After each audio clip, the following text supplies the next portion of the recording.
Bonjour à toutes et à tous. Nous vous remercions d'être présents pour ce qui pour nous est une grande première à l'Institut des métiers. C'est l'organisation de journées portes ouvertes dites virtuelles. Alors, elles n'auront de virtuel que le nom, puisque vous allez avoir toute une équipe qui va être derrière moi, nombreuse pour pouvoir être en réponse à toutes les questions que vous pourrez vous poser. Car c'est bien l'objectif de ces journées portes ouvertes, de ce moment de rencontre via Facebook Live, c'est de pouvoir vous apporter toutes les réponses et vous aider à vous déterminer dans votre projet d'orientation, notamment vers l'apprentissage et sur une des formations auxquelles nous formons. Alors, tout d'abord, effectivement, l'Institut des métiers, c'est un établissement qui existe depuis 1972 et c'est un établissement qui a formé près de 30 000 apprenants. Autant vous dire qu'on a sur la place clermontoise et je dirais de la région Auvergne-Rhône-Alpes une notoriété qui permet aussi de rassurer l'ensemble des candidats ainsi que des familles et évidemment des entreprises qui accueilleront les apprentis. L'objectif de cette présentation, de cette journée portes ouvertes, ça va être effectivement de vous faire découvrir l'établissement, de vous présenter l'ensemble des filières qui sont proposées chez nous en termes d'apprentissage en CAP ou en BTS, des formations également pour adultes, et évidemment, encore une fois, n'hésitez absolument pas à poser toutes les questions. Je le dis toujours, il n'y a qu'une seule question qui est bête, c'est celle qui n'a pas été posée. Notre établissement, on forme sur différentes filières, notamment sur les soins et services à la personne, la vente et le commerce, l'hôtellerie-restauration, les métiers de bouche et les métiers de l'automobile et de la maintenance du matériel. Donc c'est effectivement un établissement qui accueille chaque année pas loin de 2000 apprenants. Et au travers de 65 formations, j'aurai l'occasion d'y revenir. Un gros établissement, mais avec une philosophie qui est cardinale en tout cas dans notre mode de fonctionnement, c'est l'idée de proximité, je dirais d'esprit de famille qui nous commande tous au niveau du personnel et des équipes pédagogiques. Vraiment, et ça je n'aurai de cesse de le mettre en avant, c'est cet accompagnement personnalisé qui est notre marque de fabrique à l'Institut des métiers. Alors, l'objectif de cette journée portes ouvertes, je vous le disais, ça va être de vous présenter l'apprentissage. C'est quoi l'apprentissage? Et je dirais, du coup, qu'est-ce qui, pour nous, finalement, est une plus-value à suivre une formation d'apprentissage? L'objectif d'apprentissage, c'est effectivement d'acquérir une expérience professionnelle, c'est d'obtenir également un diplôme qui est reconnu, et évidemment, et on y croit profondément en ce modèle, c'est de faciliter l'insertion professionnelle pour l'ensemble des apprentis. Alors, choisir l'apprentissage, ça ne doit absolument pas être un choix par défaut. Et j'insiste bien, et j'insiste toujours, on insiste toujours au niveau des équipes, sur cette notion de choix. Si vous avez l'envie de suivre une formation professionnelle, si vous avez envie de vous inscrire dans une formation type CAP, brevet professionnel, bac pro, etc., c'est toujours une question de choix. Pour nous, il est capital que vous ayez cette perspective-là parce que vous inscrire dans une formation ou suivre un processus de formation pour acquérir les compétences d'un métier et pour lequel il n'y a pas véritablement d'envie ou de passion ou d'objectif personnel, ça n'ira nulle part. Et là-dessus, on insiste énormément. Le choix, il est celui que vous allez faire parce que concrètement, l'apprentissage repose sur le contrat. Vous n'êtes pas en formation, c'est pas une formation scolaire où vous êtes contraint, entre guillemets, de passer de la 6e à la 5e, de la 5e à la 4e, etc. Non, vous avez fait un choix. Vous avez un choix qui est celui déjà de l'entreprise dans laquelle vous voulez travailler. Et surtout, vous allez signer, en tant que futur apprenti, un contrat qui va vous engager avec l'entreprise dans un processus de formation et auquel l'Institut des métiers, en tant que centre de formation, participera. Donc, choisir, effectivement, c'est capital. Encore une fois, on le dit très régulièrement, intégrer l'Institut des métiers ou signer un contrat d'apprentissage, normalement, vous ne le ferez pas, vous nous prévenez quand même, mais vous ne le ferez pas en ayant un couteau sous la gorge, encore une fois. Et également, intégrer l'Institut des métiers, ben, nous, quelque part, on ne vient pas vous chercher. Donc, lorsque vous intégrez cette formation-là, nous, on va vous accompagner parce qu'on n'est pas dans une relation, je dirais, on est dans une relation d'accompagnement. Voilà. L'idée, c'est pas de vous contraindre à rester dans une formation qui ne vous plairait pas. Donc, nous, ce capital, ce point crucial qui est le choix, nous serons extrêmement vigilants sous tous les processus de recrutement, hein, donc de la mise en relation avec une entreprise, mais également jusqu'au déroulement de la formation dans notre établissement. Alors, ce qui est capital effectivement dans l'apprentissage, c'est que vous signez un contrat. Et vous êtes dès lors sous un statut qui est radicalement différent de celui que vous pouviez avoir jusqu'à aujourd'hui. Aujourd'hui, vous êtes scolaire. Voilà. Vous êtes sous un statut scolaire et vous devez suivre des cours dans un établissement, bien souvent pour la plupart des personnes qui nous regardent, dans un collège. Là, la différence, concrètement, encore une fois, c'est que vous vous engagez dans un contrat.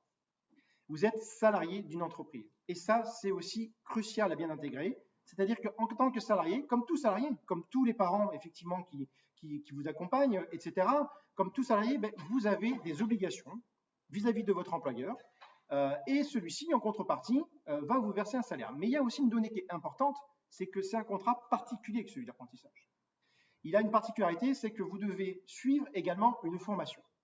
J'y reviendrai tout à l'heure, mais suivre cette formation, c'est quelque chose qui est engageant, ne se prend pas à la légère, encore une fois, mais à partir du moment où vous avez fait ce choix-là, nous, on est persuadés que tout va bien se dérouler.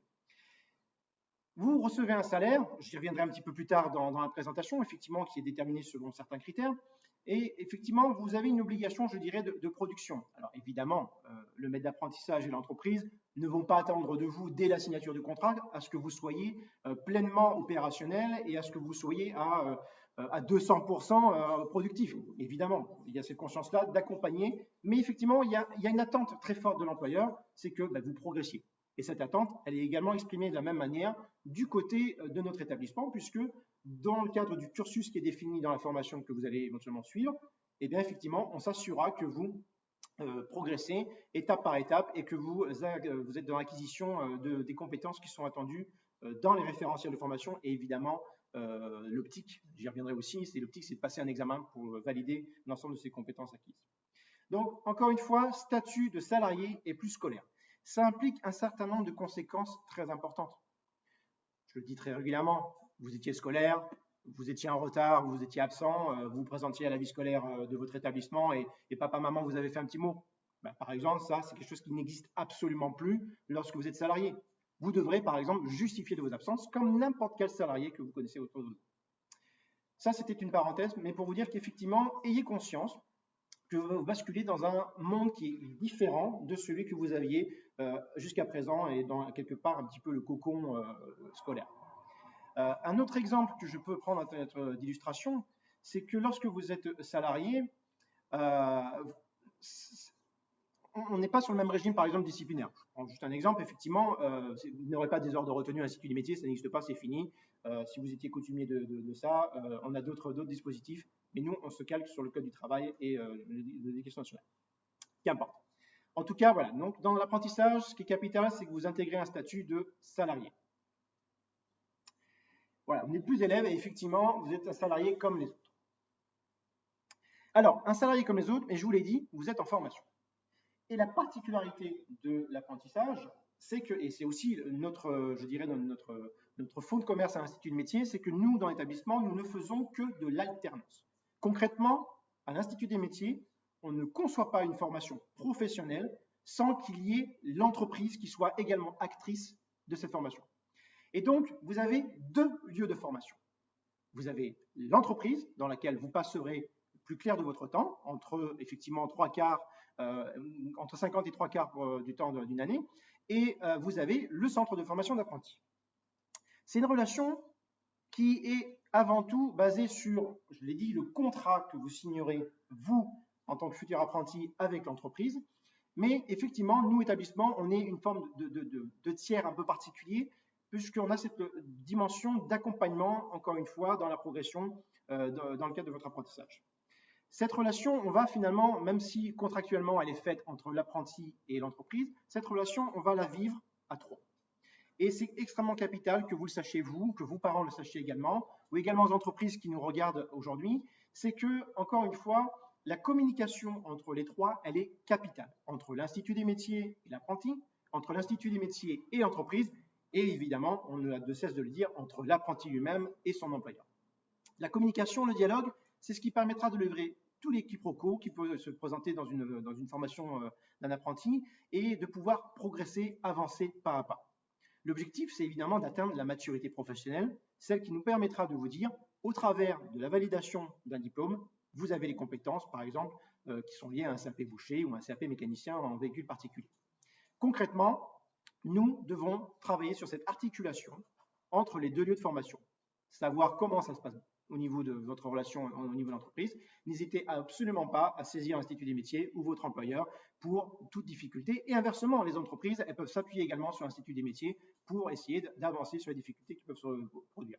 Parce qu'évidemment, encore une fois, ce n'est pas une chose de simple que de basculer du monde, je dirais, du scolaire à celui de l'apprentissage. Et on a un public qui est jeune, qui a 15, 16 ans pour les plus jeunes, et qui effectivement, on est dans une tranche d'âge qui est aussi sujette à certains questionnements, certaines problématiques qui sont liées à cette tranche d'âge, et pour lequel on a l'expertise aussi de pouvoir accompagner et l'apprenant, sa famille évidemment, et l'entreprise. Alors, le rôle de l'entreprise, il est aussi crucial. Il est dans le cadre d'une formation qui vise à l'obtention d'un diplôme, et donc, effectivement, au-delà de l'accueil, de l'intégration de l'apprenti dans la structure, le rôle fondamental, ça va être d'apprendre à l'apprenti le métier pour lequel il a la prétention de valider un diplôme. Et cette mission, elle est importante. Le maître d'apprentissage et l'employeur jouent un rôle déterminant. L'employeur comme l'entreprise peuvent là aussi s'appuyer sur le CFA pour affiner éventuellement sa stratégie de transmission des savoir-faire et des savoir-être également du métier. J'y reviendrai sur le savoir-être, c'est quelque chose qui est aussi très, très important dans cette relation-là. Et évidemment, comme tout travail, toute activité, je dirais, de progression pédagogique, y compris en entreprise, l'employeur, le maître d'apprentissage va contribuer aussi à évaluer cette progression et à, dans le feedback, dans la relation avec le CFA et avec l'apprenant lui-même, nous montrer si effectivement, petit à petit, les compétences sont acquises. Et s'il y a des difficultés, encore une fois, de ne pas hésiter pour qu'on puisse, nous, jouer notre rôle de complément au niveau du CFA. Le maître d'apprentissage, c'est un interlocuteur clé et majeur dans la relation entre l'apprenti et son employeur. La formation sans apprentissage, elle est aussi, au niveau de l'Institut des métiers, elle est pilotée au travers du tuteur ou formateur référent. C'est un peu, si vous voulez, l'équivalent pour les scolaires du prof principal. Sauf que sa mission va un petit peu plus loin puisque le suivi va se faire, certes, au niveau de l'organisme de formation, mais également, il va se faire au niveau de l'entreprise. Concrètement, ce tuteur, ça va être le référent, l'interlocuteur privilégié de l'apprenant, comme de sa famille, et comme de l'employeur et du maître d'apprentissage. Et le tuteur va piloter cette relation avec l'entreprise au travers de différents outils. Le carnet de liaison, qui est un outil qui existe toujours et qui permet aussi de communiquer entre les deux lieux de formation sur ce qui a été fait, par exemple, en entreprise et qui pourrait être réexploité au CFA, ou ce qui a été fait au CFA et qui pourrait être pour continuer également en entreprise. Les visites également, c'est la faculté pour le formateur, et je dirais même l'obligation, d'aller sur place en entreprise pour échanger avec le maître d'apprentissage et l'employeur, l'apprenti, et faire un point sur la progression de celui-ci dans sa formation. Et évidemment, on ne remplacera pas les entretiens téléphoniques, les points qui se font très régulièrement tout au long de la formation, et les équipes pédagogiques se tiennent évidemment à disposition de l'ensemble des parties, que ce soit famille, maître d'apprentissage comme l'apprenti, pour répondre à toutes les interrogations. Je voulais faire un petit focus quand même sur un point. Effectivement, on peut entendre encore souvent en début de formation nous dire « oui, mais moi, en entreprise, je ne fais pas pareil que ce qu'on m'apprend au CFA ». Bon, très bien. Ou alors au CFA, on ne m'apprend pas du tout comment ça se passe vraiment en entreprise, dans mon entreprise. Mais quelque part, je vous dirais, ceux qui sont dans cette configuration-là et qui ont des apprentissages qui seraient différents sur le lieu d'entreprise, parce qu'il a sa propre pratique, son expérience et ses modes de fonctionnement, et ce que cet apprenti apprendra au CFA, c'est une opportunité et une chance. Et je veux vraiment que les candidats qui se lancent dans l'apprentissage le voient comme tel. Parce qu'au final, au terme de votre formation, vous allez pouvoir accumuler deux modes de fonctionnement, de savoir-faire, de savoir théorique, complémentaires et qui ne pourront que vous faire grandir dans cette relation d'apprentissage. La formation à l'Institut des métiers, elle est également, elle se déroule sur un rythme moyen de 35 heures à raison de 12 semaines par an à peu près pour les CAP, les mentions complémentaires, les brevets professionnels, etc. Et elle est autour de 18 semaines par an pour les Bac Pro et les BTS par exemple. Une semaine type à l'Institut des métiers, et je tiens à insister dessus, c'est important, c'est qu'on forme aussi des futurs citoyens. Donc il y a la partie professionnelle qui est évidemment très importante, mais on est très, très axé aussi sur le fait que nos apprentis doivent se former au savoir-être, déjà, de savoir maîtriser ce que l'on appelle les soft skills pour l'intégration d'entreprise, mais également une culture qui doit être historique, mathématique, scientifique, etc., littéraire et scientifique, qui fait que ça fait la différence entre finalement celui qui sera qualifié au travers d'un CAP, par exemple, je dirais, de l'ouvrier qui n'aurait pas effectivement toute cette culture basique, mais néanmoins extrêmement importante pour l'insertion professionnelle et la continuité de la vie professionnelle. Donc, ne négligez à aucun moment les savoirs transversaux, ce qu'on appellerait l'enseignement général. Les deux sont complémentaires et de toute façon, les deux sont évalués et doivent être maîtrisés parfaitement en termes de compétences, au terme de la formation dans le cadre de l'examen. Alors, une semaine type, l'Institut des métiers, c'est une semaine sur 4 jours et demi, à savoir du lundi matin jusqu'au vendredi midi 30, avec des journées sur une amplitude de 8h30, 17h30, à raison de 8 heures par jour sur les 4 premiers jours de la semaine. C'est un format qui fonctionne bien et en fonction du métier dans lequel vous êtes, vous serez amené à avoir par exemple une journée de pratique, plus des heures de technologie professionnelle, des savoirs associés qui sont évidemment importants, et je l'ai dit, de l'enseignement général au travers du français, l'histoire géo, des maths sciences, des sciences appliquées, etc. en fonction de votre formation. Vous pouvez en savoir plus directement sur notre site puisque vous avez l'intégralité des contenus de formation pour pouvoir effectivement avancer sur qu'est-ce que vous allez apprendre et comment vous allez apprendre pendant ce temps-là. Sur une journée type, effectivement, voilà, je le disais, on est sur 8h30 et 17h30. Ce qui est important, c'est que vous êtes dans une entreprise à 1, 2, 3 ou 4 apprentis, souvent des entreprises d'une taille plutôt modeste ou de moyennes entreprises. Certains seront intégrés dans un grand groupe. Et autant de disparités d'entreprises, c'est extrêmement intéressant pour nous.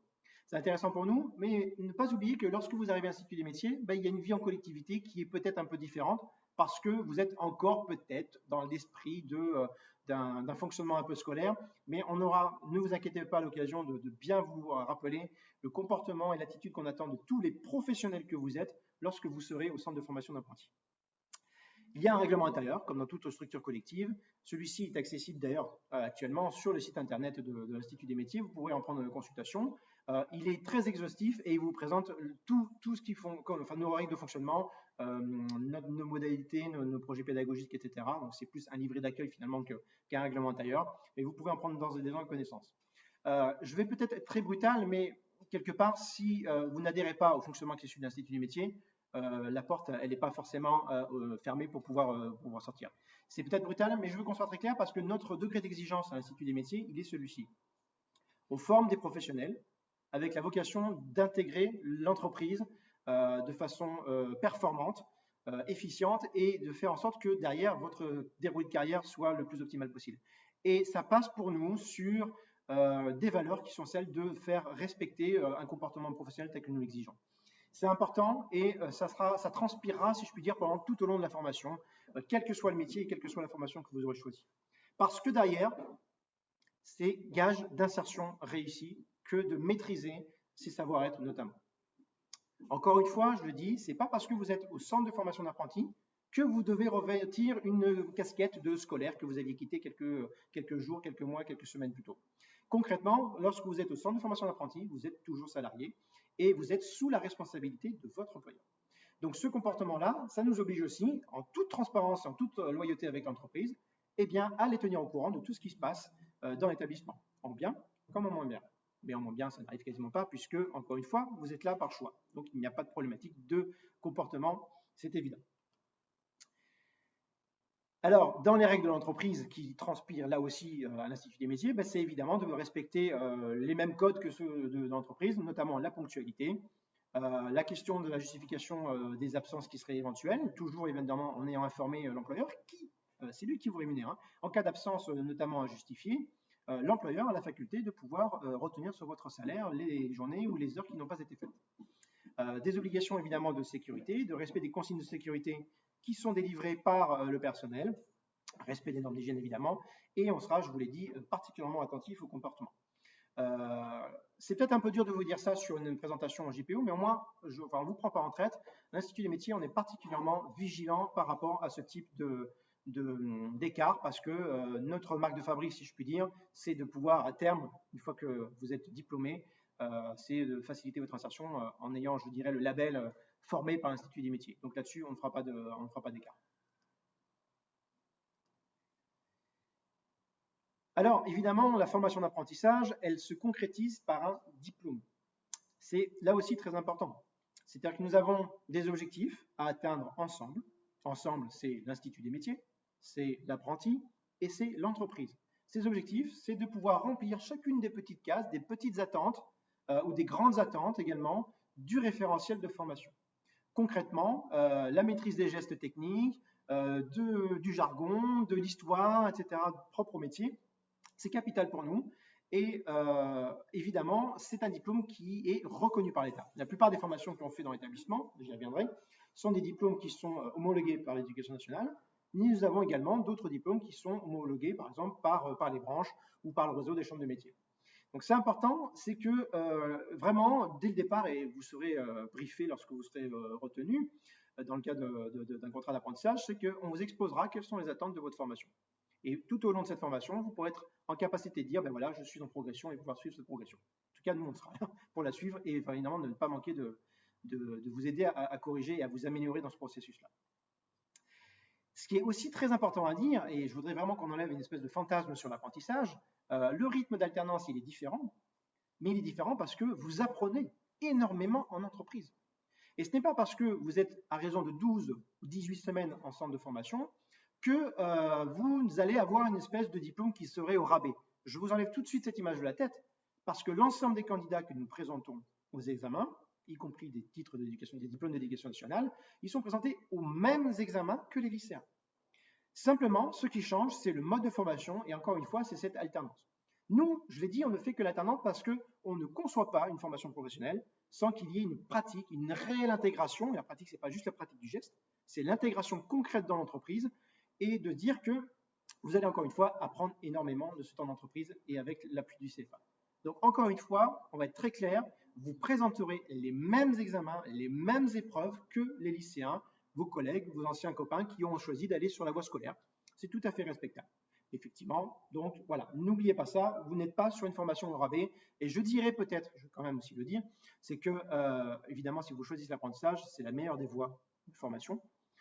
L'alternance, encore une fois, avoir fait 6, 8, 10, 12 semaines de stage pendant 3 années au lycée, ça n'a absolument rien à voir, c'est incomparable avec ce que vous allez pouvoir apprendre lorsque vous êtes dans une formation d'apprentissage. Et l'apprentissage, on le dit aussi souvent, c'est votre première expérience professionnelle. Quand vous aurez eu vos 2 ou 3 ans de formation sous contrat d'apprentissage, vos copains qui sont restés au lycée, 0 expérience. On va être clair. Donc vous prenez de l'avance. Et en plus, vous le faites avec passion.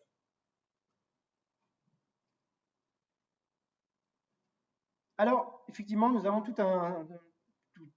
enfin 65 diplômes et formations qui sont préparés à l'Institut des métiers sur différents niveaux chez nous. Alors, une nomenclature qui est un peu barbare, mais les diplômes de niveau 3 correspondent au CAP, au CTM, à la mention complémentaire par exemple.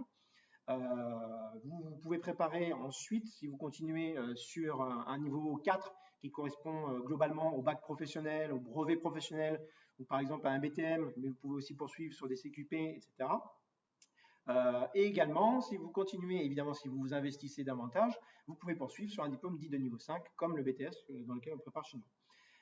Ce qui est aussi important, et je tiens à le dire dès maintenant, avant même que vous ayez l'intention de signer un contrat d'apprentissage, ayez de l'ambition. Ayez l'ambition, c'est-à-dire que vous allez aller étape par diplôme, mais projetez-vous. Si votre projet, c'est d'être effectivement ouvrier qualifié dans une PME, c'est bien, c'est tout à fait respectable. Si vous vous projetez déjà sur l'envie de, par exemple, de créer ou de reprendre votre entreprise, eh bien, mettez-vous tout de suite dans la perspective d'être en capacité de vous donner les moyens de préparer un diplôme de niveau 4 ou de niveau 5. C'est important parce que ce n'est pas à la fin des 2 années de formation que vous allez vous poser la question, bah, tiens, je vais poursuivre. Concrètement, l'ambition, elle se construit sur le long terme. Et ça vous aidera forcément à vous projeter et à avancer sur votre stratégie de formation individuelle. Donc concrètement, si vous pensez vraiment, si vous avez un projet qui est mûr, projetez-vous directement sur les suites de formation qui sont possibles d'ailleurs. On se retrouvera toujours à disposition pour vous expliquer les tenants et les aboutissants. En tout état de cause, voilà, les informations, on peut vous les donner. Ce qui est important, c'est que plus vous monterez, je dirais, dans les qualifications, ça c'est malheureusement les statistiques qui le disent, plus vous monterez dans les qualifications, meilleure sera l'insertion professionnelle. Et je vais même aller plus loin, parce que je vous parlais tout à l'heure du statut scolaire et du statut apprentissage. Je vais prendre un exemple statistique très simple. Un apprenti qui a suivi une formation en bac pro métier d'automobile, qui du coup s'insère professionnellement derrière, eh bien il est à un taux d'insertion autour de 85-90% d'ailleurs. Le même diplôme suivi sous statut scolaire, il est sur un taux d'insertion de 55%. Donc quand je vous disais que la plus-value de l'apprentissage, c'est de pouvoir effectivement faciliter l'insertion. Là, c'est les chiffres qui parlent d'eux-mêmes.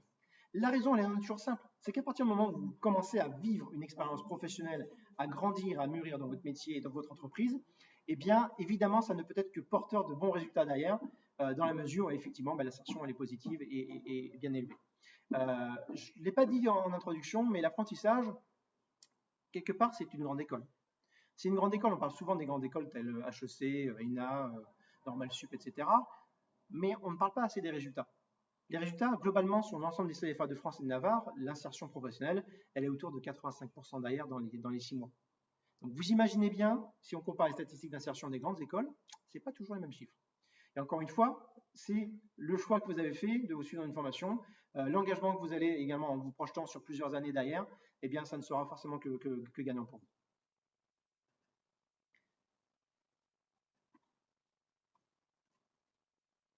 Alors, l'Institut des métiers, j'en ai parlé tout à l'heure en introduction, je ne vais pas y revenir, mais sur le point un petit peu historique, effectivement, encore une fois, on existe depuis près de 50 ans dans le décor, je dirais, la formation professionnelle en Auvergne-Rhône-Alpes.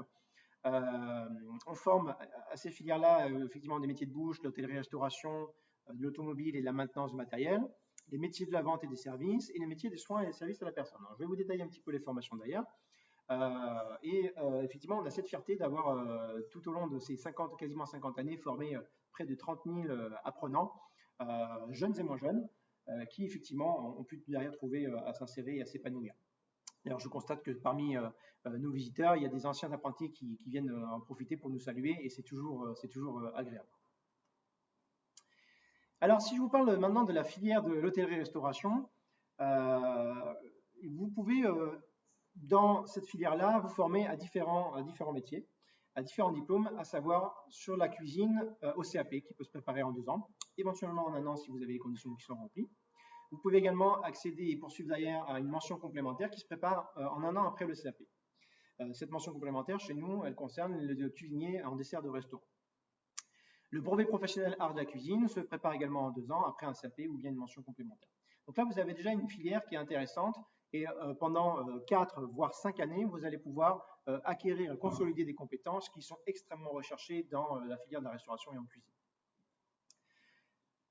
En salle, parce qu'effectivement, dans un restaurant, on peut effectivement produire, mais s'il n'y a pas le service, et je parle bien de service en salle, de service au sens noble, cette relation client qui est tissée notamment par le serveur, eh bien, évidemment, n'aurait pas de sens. Et le métier de serveur peut s'acquérir au travers d'un CAP commercialisation et services en hôtel, café, restaurant pendant 2 années. Vous avez la possibilité aussi de poursuivre éventuellement derrière sur une mention complémentaire sommellerie en 1 an après le CAP. Nous avons également le BP Art du service qui permet aussi de poursuivre 2 ans après le CAP une formation et là aussi de consolider les techniques professionnelles liées au service en salle et que vous pourrez, parce que du coup on est sur la phase d'ouverture, que vous pourrez compléter dans un proche avenir au travers d'un BP sommelier qui peut se faire après une mention complémentaire sommellerie chez nous. Donc c'est une filière qui est assez complète, qui touche je dirais, à des métiers qui sont là aussi des métiers passion. Enlevez-vous tout de suite de la tête les émissions culinaires qui sont effectivement très, très attractives, très intéressantes. Ça va au-delà de cela, c'est pas juste s'éclater pour impressionner les autres. Clairement, le métier de cuisinier et d'employé de restaurant, ce sont vraiment des métiers qui contribuent, je dirais, à la qualité d'un moment qui est agréable et convivial quand vous allez au restaurant. Vous appréciez évidemment d'avoir un bon service, évidemment l'assiette. Je dis toujours, il y a une frustration toujours pour le cuisinier parce qu'il n'est pas toujours en contact direct, en tout cas pendant sa prestation, avec le client. Et le seul moyen pour lui de s'exprimer et de faire, je dirais, de se faire connaître auprès du client, c'est finalement ce qu'il va produire dans l'assiette. Donc le degré d'exigence qui est attendu sur ce type de formation, il est capital. C'est savoir communiquer par la production culinaire que l'on fait, sa passion et, je dirais, sa compétence. Le service en salle, encore une fois, je vous dis, il assure là aussi, je dirais, le moment agréable et le plaisir d'un bon repas, notamment entre amis. Alors, vous avez également dans l'établissement la possibilité de vous former au métier de bouche. Les métiers de bouche, ça représente chez nous une filière viande au travers du CAP boucher qui peut se poursuivre là également pour 2 années sur un brevet professionnel boucher. Vous avez la possibilité également de préparer dans l'Institut des métiers un CAP charcutier-traiteur qui peut se poursuivre également sur une année de mention employé-traiteur. Ça, c'est ce que je dirais plutôt un peu la filière viande. Et vous avez la filière que l'on peut qualifier de farine qui est représentée par le CAP pâtissier, qui là aussi peut se faire en 2 ou en 1 an en fonction de prérequis, que vous pourriez éventuellement poursuivre au travers d'un CAP chocolatier qui se fait en 1 an chez nous. Et si cette filière du chocolat, et évidemment, je peux vous dire que lorsqu'on regarde un étalage de chocolat, ça donne forcément envie, mais l'exigence aussi de la qualité, elle est vraiment au cœur de cette formation-là. Vous pourrez poursuivre sur un brevet des techniques des métiers chocolatier qui est une consécration dans la filière au travers de ce diplôme de branche. Également, chez nous, nous formons un très joli métier qui est celui de CAP boulanger et qu'effectivement, on aime tous aller récupérer notre baguette. Et là aussi, qui repose sur un degré d'exigence puisqu'on ne s'improvise pas boulanger. Et l'idée, c'est pas simplement avoir les mains dans le pétrin et de faire de la pâte pour produire des baguettes. Il y a aussi derrière, et j'insiste toujours sur cet aspect de savoir associé, il y a des techniques, il y a des connaissances qui sont parfaitement indispensables à maîtriser pour pouvoir réussir dans tous les métiers que je vous ai exposés et que je vais également vous exposer. Autre filière dans l'établissement, c'est la filière des métiers de l'automobile, pour tout ce qui est maintenance des véhicules et du matériel. Une filière qui est assez complète puisque vous pourrez suivre des formations évidemment en CAP sur ce qu'on appelle donc le CAP VP, MVP, donc maintenance des véhicules particuliers. Également, on a le pendant en transport routier, plus trivialement dit poids lourd. Et sur l'ensemble de ces formations, de ces métiers, vous pourrez faire un CAP, une mention complémentaire, un bac professionnel et un BTS. Donc autant vous dire que vous avez une filière qui est très complète et qui, au terme de ce cursus-là, vous donne toutes les compétences et toutes les qualités pour, je vous dirais, intéresser les employeurs d'ailleurs qui vous garderont. Ça peut être le cas aussi, je n'en ai pas parlé, mais également pour d'autres employeurs. Alors évidemment, cette filière, elle est complète du niveau 3 jusqu'au niveau 5. On peut également parler du CQP, alors qui ne se fait pas à proprement parler en apprentissage, puisqu'il est sous contrat pro, mais effectivement, c'est aussi une formation qui pourrait venir en complément et qui est très pointue sur un degré d'exigence propre au référentiel de formation. Alors, vous avez la possibilité, je fais une petite parenthèse, de nous questionner et d'avoir plus de réponses. Alors, pour cela, n'hésitez absolument pas, tout au long de la présentation que je peux être amené à vous faire, qui est effectivement un petit peu unilatérale, mais l'interactivité, elle se fait au travers de toute l'équipe qui est mobilisée autour de moi. N'hésitez pas encore une fois à poser des questions et à remplir le questionnaire Google qui est à votre disposition, qui est épinglé sur la page. Tout le staff développement qui est avec moi s'engage à vous répondre et à revenir vers vous pour vraiment toutes ces interrogations-là. C'est important, effectivement. Alors, ce format de JPO est un peu particulier, mais on ne veut absolument pas que vous perdiez de vue qu'on est là pour vous répondre à toutes vos interrogations, quelles qu'elles soient, hein, en matière de formation, d'organisation, de logistique, comment on organise notre quotidien, comment ça se passe dans la relation entreprise, comment conclure un contrat, comment trouver une entreprise. Tout ça, le pôle développement de l'Institut des métiers vous apportera toutes les réponses. Alors l'automobile, c'est également aussi d'autres cursus, qui est notamment le CAP, la mention complémentaire et jusqu'au bac pro en motocycle. C'est également en termes de matériel espace vert la possibilité de faire un CAP et également un CAP sur les matériels agricoles et travaux publics. Donc c'est assez méconnu, mais j'insiste bien là-dessus. On a ces formations-là dans l'Institut des métiers, on est plus particulièrement bien doté en termes d'équipement. Et là aussi, j'en profite pour remercier des organismes comme la NFA qui soutiennent énormément nos établissements CFA en termes d'équipement matériel et puis même au-delà. Alors, les métiers d'automobile, c'est effectivement la partie maintenance, mais c'est également aussi quelque chose que j'adore, parce qu'en termes de créativité artistique, c'est quand même assez extraordinaire, surtout avec la complexité qui est celle des véhicules aujourd'hui, c'est effectivement la filière carrosserie et peinture. Donc, au travers d'un CAP réparateur en carrosserie, que vous pouvez poursuivre également sur un CAP peintre en carrosserie, et vous avez également le bac pro qui vous permet de compléter et consolider là aussi vos connaissances et vos compétences en réparation des carrosseries. Alors, je le disais, effectivement, là aussi, en termes de créativité, c'est pas juste taper sur de la tôle. Hein. Je vous conseille tout de suite ces images-là de ce métier. Vous êtes tous nombreuses et nombreuses à admirer la forme des nouveaux véhicules que l'on peut avoir aujourd'hui à notre portée. Et évidemment, si on n'a pas des carrossiers qualifiés et je dirais passionnés aussi par leur métier pour pouvoir remettre ces carrosseries en état. Mais évidemment, c'est dommage d'acheter une belle voiture, pardonnez-moi l'expression, mais une belle voiture et que si elle a des pingles, ben, c'est dommage de ne pas pouvoir la réparer. Et ça, encore une fois, ça s'exprime bien au travers du carrossier peintre, qui ne font pas que de la peinture standard, gris, blanc, noir, et qui peuvent aussi avoir une technicité pour des peintures qui sont de plus en plus complexes, aujourd'hui de plus en plus d'ailleurs personnalisées au gré des fabricants de véhicules. Alors, l'Institut des métiers, c'est aussi une autre filière, c'est celle du secteur, en tout cas, des métiers de la vente, du commerce et des services. Vous avez la possibilité, dans cette filière-là, de vous former au tout nouveau CAP qui commence à cette rentrée et qui vient faire un peu la synthèse des différents CAP existants sur les métiers de la vente, à savoir aujourd'hui le CAP équipier polyvalent du commerce. Ce CAP, effectivement, se fait là aussi en 2 ans et vous avez la possibilité, par exemple chez nous, de poursuivre, ce qui est normal compte tenu des autres métiers pour lesquels nous formons dans l'établissement, vous avez la possibilité de poursuivre sur une mention complémentaire vendeur spécialisé en alimentation. Également, vous avez les bacs pro sur les métiers du commerce et de la vente, qui est aussi une synthèse un petit peu des bacs pro antérieurs, et également un bac pro des métiers de l'accueil qui vous permet là aussi d'acquérir toutes les compétences en termes de gestion de l'accueil du public et d'ailleurs au-delà, parce que ce n'est pas simplement être derrière un bureau d'accueil, c'est encore une fois, je vous parlais tout à l'heure des compétences transverses, des soft skills, comment on appelle ça, en tout cas de ces valeurs-là qu'on attend de tout professionnel. Là, c'est cardinal parce que le contact de la clientèle, forcément, demande à avoir une posture professionnelle irréprochable. Et ça fait partie aussi des compétences que vous serez amené à acquérir et à consolider au travers de l'Institut des métiers et de l'entreprise dans laquelle vous êtes en formation. Et également, vous pourrez poursuivre après ce CAP, ce bac pro, vers l'un de nos 2 BTS, qui sont les BTS MCO, donc le management commercial opérationnel, et le BTS NDRC, négociation et digitalisation de la relation client. Formations là aussi pointues qui se font en 2 ans et qui vous permettent là, pour vous dire en termes de taux d'insertion, déjà en termes de taux de réussite qui sont assez élevés et d'insertion professionnelle également élevés sur les métiers auxquels nous nous formons.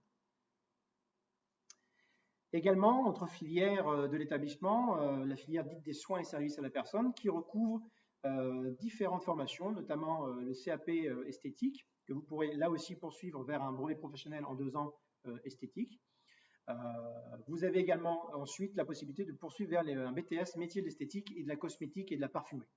Là, c'est aussi une filière complète qui, en plus, nous avons l'extrême chance, je le dis toujours, de pouvoir avoir cette formation qui est notamment assurée par l'une de nos formatrices qui est meilleure ouvrier de France, et c'est un atout que je souhaite vraiment mettre en avant, puisque nous avons une équipe de formateurs, tous secteurs confondus, avec des qualifications et des expériences professionnelles qui sont encore une fois au service des apprentis, au service de la formation, et quelque part, par effet de ricochet, au service du tissu économique des entreprises de notre région. Donc c'est important de le dire parce que la formation professionnelle, avec des formateurs à la pointe, qui sont engagés, qui sont aussi quelque part engageants, eh bien c'est extrêmement important pour nous pour pouvoir être, je dirais, crédible sur la place clermontoise. Vous avez également dans ce secteur des soins et services à la personne la possibilité de suivre une formation de CAP coiffure que vous pourrez poursuivre après ces 2 ans de CAP vers une mention complémentaire dite coiffure coupe-couleur, et également la possibilité de poursuivre sur un brevet professionnel, là aussi toujours en 2 ans, un brevet professionnel coiffure. Nous avons également une filière qui est peut-être un peu moins connue, mais qui recrute, qui est celle de la prothèse dentaire, que vous pourrez suivre au travers de 2 formations que sont le CTM, qui est un diplôme donc, de niveau 3 et qui correspond un petit peu à un niveau CAP que vous pourrez préparer en prothèse dentaire et poursuivre là aussi pour vous perfectionner sur un brevet des techniques des métiers qui est un diplôme d'équivalent niveau bac. Voilà. Sur prothèse dentaire, je vous le disais. Et ensuite, vous avez une filière d'accompagnement au travers notamment du CAP accompagnement éducatif petite enfance, celui qu'on appelait auparavant CAP petite enfance, qui vous permet en 2 ans d'acquérir les compétences pour être sur de l'accompagnement dans des structures comme des crèches notamment. Vous avez aussi la possibilité de faire un bac pro ASSP, accompagnement, soins et services à la personne, qui là aussi permet d'aller un petit peu plus loin dans l'acquisition des compétences et puis dans le degré aussi d'insertion professionnelle. Donc voilà, je vous ai présenté effectivement l'ensemble des formations auxquelles nous nous préparons dans l'établissement. Nous avons évidemment d'autres projets d'ouverture, mais ce n'est pas le lieu ici. En tout état de cause, suivre une formation à l'Institut des métiers, ça suppose aussi que vous ayez la possibilité de venir sur place. Et on a quand même pas loin d'un quart des effectifs qui viennent hors département. Je pense que c'est plus qu'un quart. Et pour cela, on a des partenariats, notamment en ville, qui permettent d'accueillir les apprentis dans des foyers d'hébergement, que ce soit au travers d'une autre convention avec le CFA des métiers du bâtiment, ou à travers d'un partenaire historique, des partenaires historiques que sont le Quorum Saint-Jean ou le foyer Le Phare, qui sont des foyers de jeunes travailleurs et qui vous permettent d'avoir une prestation d'accueil, d'hébergement et même plus loin que ça, parce que c'est aussi de l'accompagnement renforcé. Vraiment, ce sont des partenaires avec lesquels on apprécie de travailler et qui permettent de faciliter la vie des apprentis dans leur intégration en arrivant notamment sur leur semaine de regroupement chez nous. Nous avons également, un peu classiquement, un self d'une qualité, je vous le dis toujours, moi ça fait 1 an et demi que je suis ici, je pense que je n'ai jamais eu la sensation de manger le même repas chaque jour, c'est pour vous dire, ce qui n'est pas forcément le cas d'autres établissements. Et en tout état de cause, nous avons une prestation de self qui est extrêmement importante. Pour cela, il y a des modalités assez techniques, mais lorsque vous serez en formation chez nous, on vous remettra un badge qu'il faudra accréditer et que vous pourrez du coup consommer vos repas et le coût moyen, puisque c'est plutôt au plat que vous consommez, le coût moyen est assez dérisoire pour un apprenti, puisqu'on est autour de 3 € à peu près en moyenne de repas. C'est toujours en fonction de ce que vous allez consommer. Voilà, donc en toute cause, l'hébergement-restauration, ce sont deux leviers qui vous permettent aussi de prendre la décision de pouvoir peut-être venir de loin et de suivre une formation à l'Institut des métiers et également dans votre entreprise. N'hésitez pas encore une fois à nous solliciter, on peut vous orienter en tout ce qui concerne l'hébergement et la restauration pour faciliter cette décision de suivre un contrat d'apprentissage, une formation en contrat d'apprentissage. Également, qui dit venir manger, se former et éventuellement dormir à Clermont-Ferrand pour l'Institut des métiers, on est très bien desservi par les transports en commun, puisqu'on a la ligne de tram dont le terminus se trouve justement à l'Institut des métiers. Donc très concrètement, que vous preniez le tram dans un sens pour aller à l'Institut des métiers, il suffit d'aller jusqu'au bout et vous êtes non pas au terminal, mais je dirais vous êtes au commencement de votre vie professionnelle en arrivant chez nous par le tram. Également, vous avez des navettes qui sont gratuites, qui sont mises à disposition par l'Institut des métiers, qui ont plusieurs points de prise en charge dans la ville, qui sont mises à disposition, encore une fois, gratuitement pour les apprentis matin et soir, et qui vous permet d'aller à la gare routière ou à la maison de la culture, éventuellement pour rendre une correspondance si c'était le cas. Là aussi, c'est un service qu'on a souhaité mettre en place puisque ça permettait, et encore une fois, j'insiste bien aussi là-dessus, gratuit, pour que vous puissiez vraiment ne pas avoir de difficultés à vous rendre à l'Institut des métiers.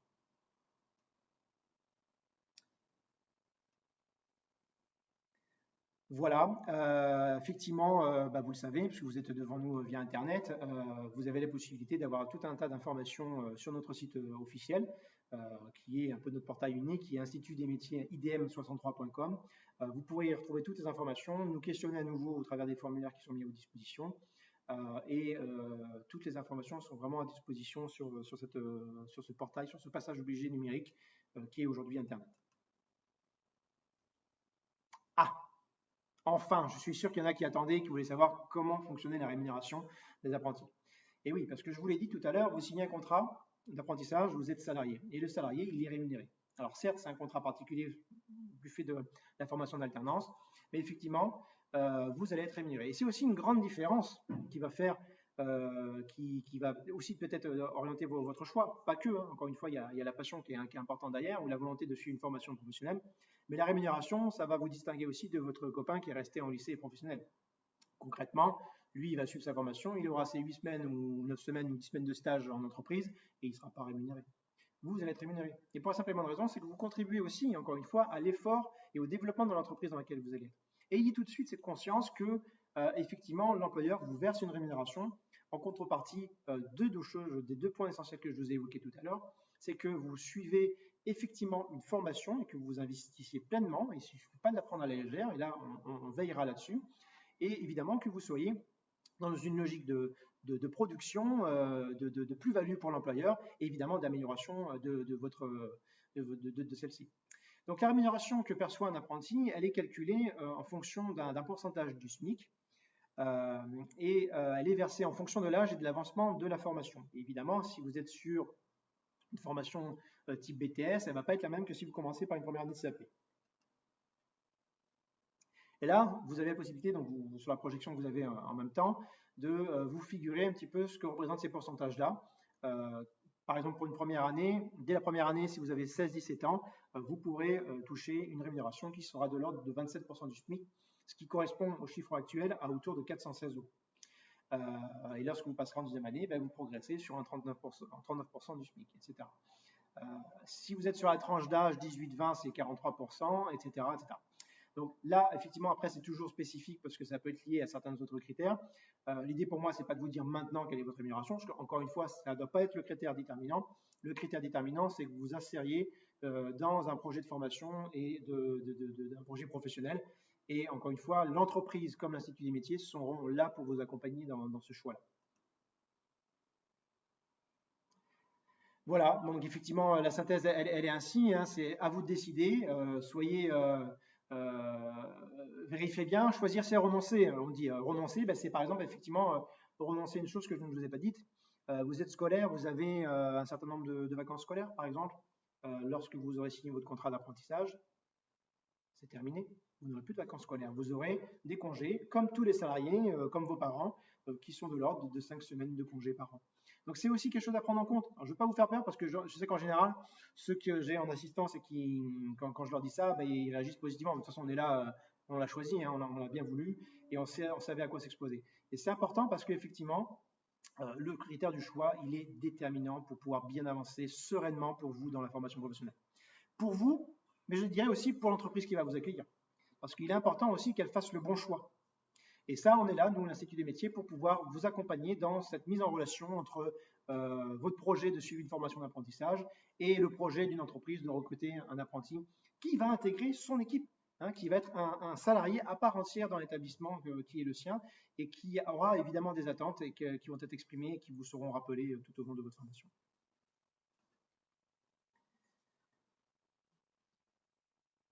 Voilà, donc effectivement, en fonction de vos choix, de vos aspirations, réfléchissez bien. Et en tout cas, nous, on est là pour répondre à toutes vos questions et vous démontrer que, encore une fois, faire le choix de cette formation en alternance, le choix de l'apprentissage, c'est le meilleur des choix que vous ayez à faire.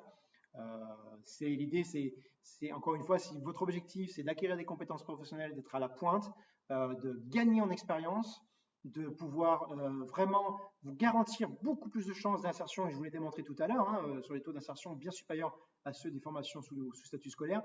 Si votre objectif, c'est de réussir dès le départ votre entrée dans la vie active, il n'y a pas d'autre choix. Vous êtes obligé de signer en bas d'un petit papier qui s'appelle le contrat d'apprentissage.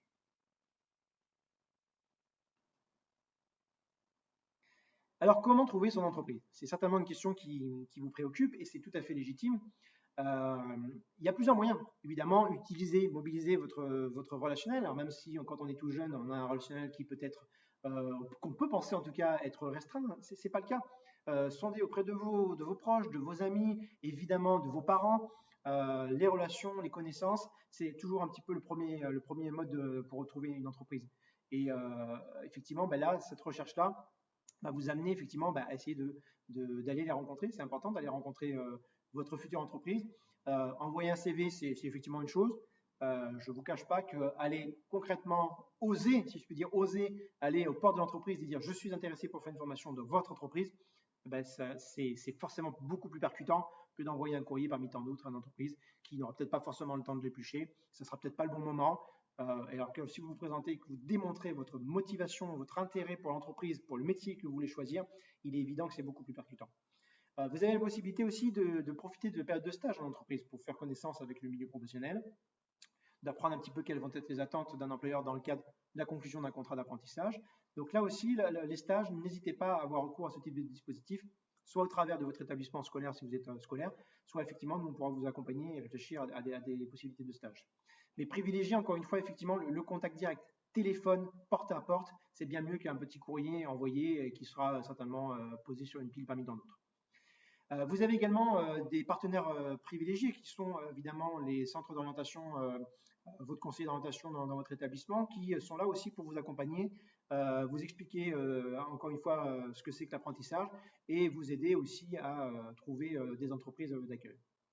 la mission locale. Les missions locales dont vous dépendez ont aussi une mission qui est celle justement d'accompagner les jeunes, et l'accompagnement et l'insertion professionnelle est un de leurs objectifs. Donc là aussi, vous pouvez vous appuyer, je dirais, en toute confiance sur le réseau des missions locales pour pouvoir vous accompagner votre enfant dans le cadre de la recherche d'une entreprise d'accueil. Évidemment aussi, consulter les petites annonces, le site internet de Pôle emploi, les réseaux sociaux, c'est aussi un vecteur, un canal de diffusion qui est de plus important. On recrute, et je parle même au niveau de l'Institut des métiers, on recrute de plus en plus au travers des réseaux sociaux. Donc c'est un mode de communication qui n'est absolument pas à mettre de côté. Encore une fois, c'est la possibilité pour vous de trouver ce type d'entreprise, de trouver votre chaussure à votre pied, si je puis dire, et de la même manière d'ailleurs pour l'employeur vis-à-vis du candidat qui se présentera. Donc n'hésitez pas à utiliser toutes ces possibilités-là. Encore une fois, ce qui est déterminant et ce qui vous fera sortir du lot, c'est votre engagement, votre réactivité, votre envie de vous mobiliser pour pouvoir vous trouver une entreprise. L'Institut des métiers, donc, c'est doté d'un pôle développement. Vous pouvez effectivement admirer une partie de notre staff qui est clairement mobilisée sur le développement et la mise en relation, candidat-entreprise. L'équipe du pôle développement, elle est 100% dédiée aux candidats qui cherchent une entreprise comme aux entreprises qui cherchent un candidat. Et notre vocation, notre mission cardinale, c'est de faciliter cette mise en relation et de permettre à chacun de trouver son bon lieu, sa bonne entreprise, et à l'entreprise de trouver son bon candidat. Donc, ce qui suppose aussi de vous sonder un peu sur vos attentes, sur vos critères géographiques, etc. Et en tout cas, d'être en capacité de pouvoir vous dire, on peut vous proposer telle ou telle entreprise, et puis allez-y, et puis dès que ça match, ça sera réussi. Le pôle développement, donc du coup, il y a un certain nombre d'actions qui sont mises en place. On en a listé quelques-unes ici. C'est effectivement la question, je vous le disais, de la sélection des candidats, parce qu'on peut être amené au travers d'une entreprise qui nous a sollicité à leur faire une première sélection de candidats qui pourraient correspondre à leur recherche. Le pôle développement, c'est également la collecte des offres d'alternance que vous pouvez donc également retrouver sur nos réseaux sociaux et sur notre site. C'est la communication évidemment de ces offres aux candidats qui peuvent correspondre du coup aux recherches et aux besoins des entreprises.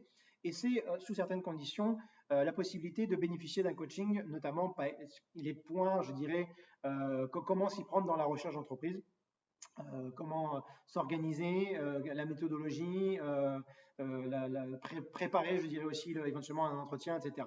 Donc l'idée, c'est effectivement d'être dans cet accompagnement, encore une fois, des candidats qui recherchent une entreprise et des entreprises qui recherchent un candidat. Là aussi, il n'y a pas 36 000 chemins chez nous. C'est évidemment, vous pouvez vous rendre sur le site de l'Institut des métiers. Et nous avons mis en place, il y a quelques mois maintenant, un portail qui vous permet de pouvoir faire une candidature. C'est-à-dire vous allez nous exprimer vos vœux de formation, et dans notre système, nous allons pouvoir essayer de les analyser, de vous questionner pour les affiner éventuellement, et de commencer à vous proposer une mise en relation avec des entreprises et inversement.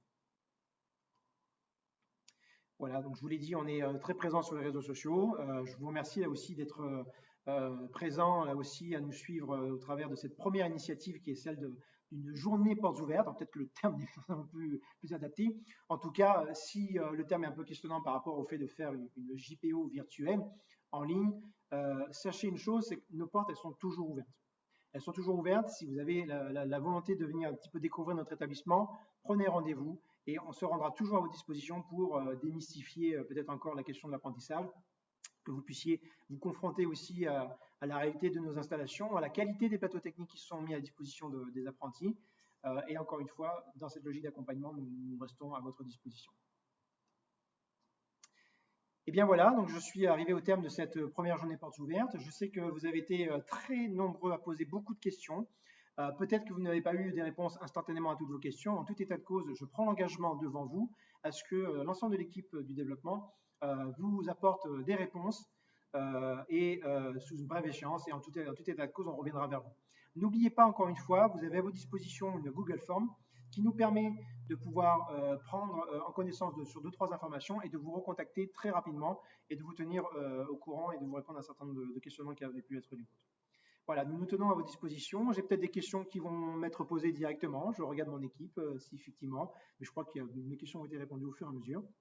Ce que j'espère, c'est que malgré le format qui est un peu particulier, où finalement je suis tout seul à vous parler et vous êtes peut-être tout seul ou plusieurs derrière un écran à me regarder, c'est qu'effectivement, on est encore une fois à votre disposition et n'hésitez pas absolument pas.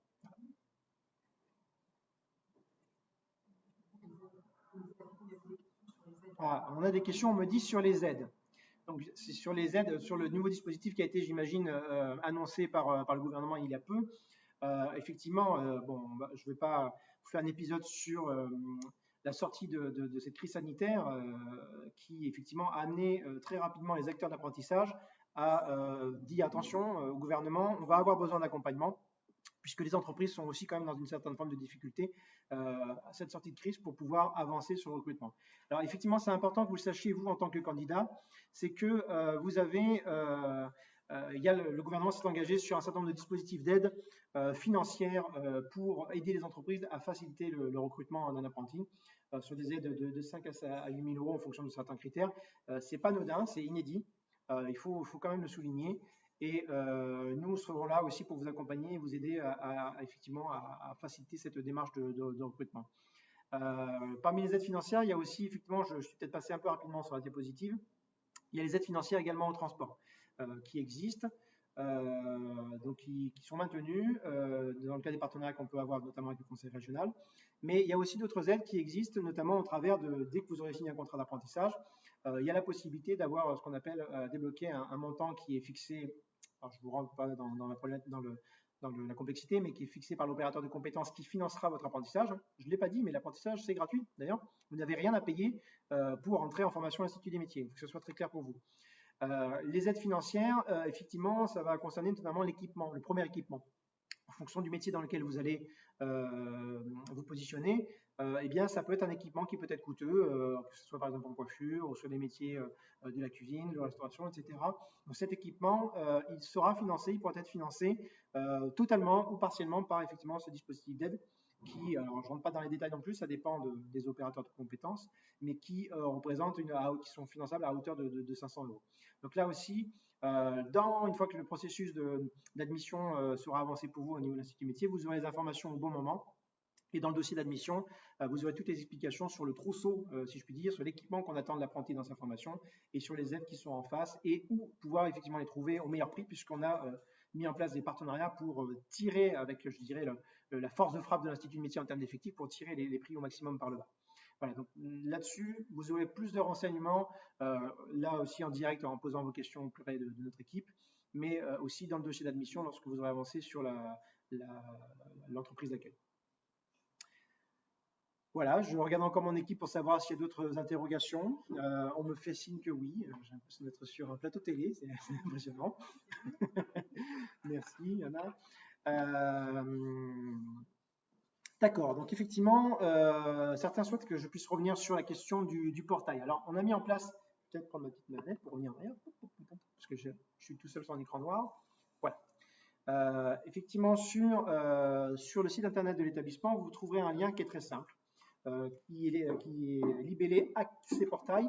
Et cet Accès Portail va vous permettre de créer un compte si vous n'en avez pas déjà un chez nous, parce que vous pouvez être aussi apprenti de l'Institut des métiers et réutiliser votre compte. Mais si vous êtes nouveau chez nous, vous pourrez effectivement créer cet espace candidature. L'espace candidature, encore une fois, il va vous permettre de matérialiser les vœux qui sont les vôtres par rapport à des formations.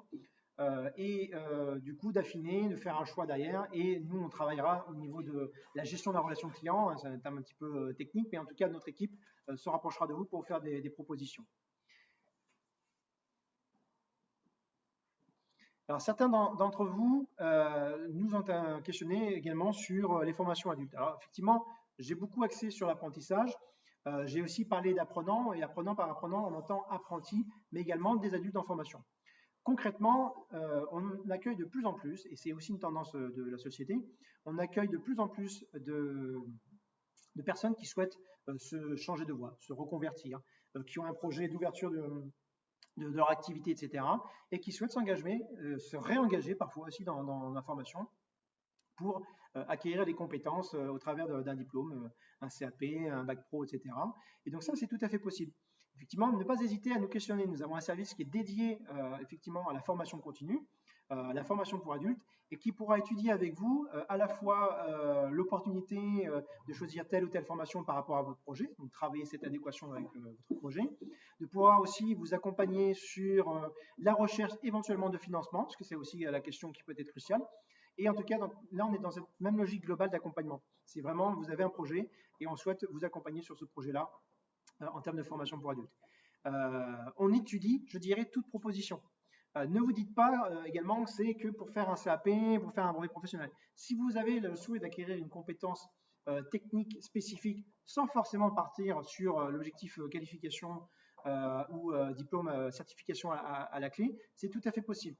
N'hésitez pas, on est là, on est avant tout établissement de formation professionnelle, on forme à des diplômes, on forme aussi à des compétences et c'est aussi très important. Et donc ces compétences-là, on est en capacité de pouvoir vous construire une formation sur mesure en fonction de vos attentes. Donc voilà. Les dates de rentrée. Ah oui, mais les dates de rentrée. Alors effectivement, lorsque vous intégrez la formation en première année, globalement, les rentrées vont s'étaler. Alors effectivement, je ne suis pas rentré dans cette analyse-là. Vous êtes en alternance, ce qui veut dire que vous allez faire une semaine CFA et une semaine ou 2 semaines d'entreprise en fonction du diplôme dans lequel vous êtes. Mais cette alternance-là fait que on a des rentrées qui vont être du coup différées. Alors, en fonction de l'avancement de votre contrat, c'est ce que vous avez signé le contrat et à quel moment vous l'avez signé, vous serez d'ailleurs, on vous enverra un dossier d'admission et vous serez convoqué sur une session de rentrée. Les rentrées, elles ont lieu globalement sur les premières années de CAP ou sur les niveaux 5 à partir de, plutôt mi-septembre, fin septembre, avec un dispositif qu'on a mis en place l'année dernière et qu'on va réitérer, qui est une forme de pré-rentrée, qui consiste en une journée d'accueil dans l'établissement dans laquelle vous aurez une présentation plus poussée de l'établissement, dans laquelle on conclura toutes les formalités administratives, on vous remettra tous les documents dont vous avez besoin, etc. On vérifiera que tout est au point avant que vous n'intégriez vraiment le jour de rentrée pédagogique. Ça, c'est important parce que l'objectif, encore une fois, c'est qu'on ne souhaite pas qu'un apprenti qui n'est pas encore totalement complet dans sa démarche d'admission commence sa formation. Parce que c'est source de non-stabilité derrière. Et on souhaite vraiment verrouiller tout ça avec vous, avec la famille et avec l'entreprise pour dire que voilà, on a tout ce qu'il faut et la formation peut commencer. Globalement, les rentrées pédagogiques, elles se font sur les flux de première année à partir de fin septembre. Voilà. Et ça peut s'étaler jusqu'à mi-octobre. Et après, attention, ne vous dites pas que vous avez trouvé un contrat d'apprentissage qui serait peut-être un petit peu tard, ça peut arriver. Nous, on est en capacité d'étudier la date d'intégration dans l'établissement en fonction de la date de signature de ce contrat. Si vous signez un contrat en octobre, vous pouvez toujours continuer à rentrer dans l'établissement. On n'a pas des rentrées monolithiques comme ça peut être par exemple sur une rentrée scolaire. Donc, ne vous mettez pas ce frein-là.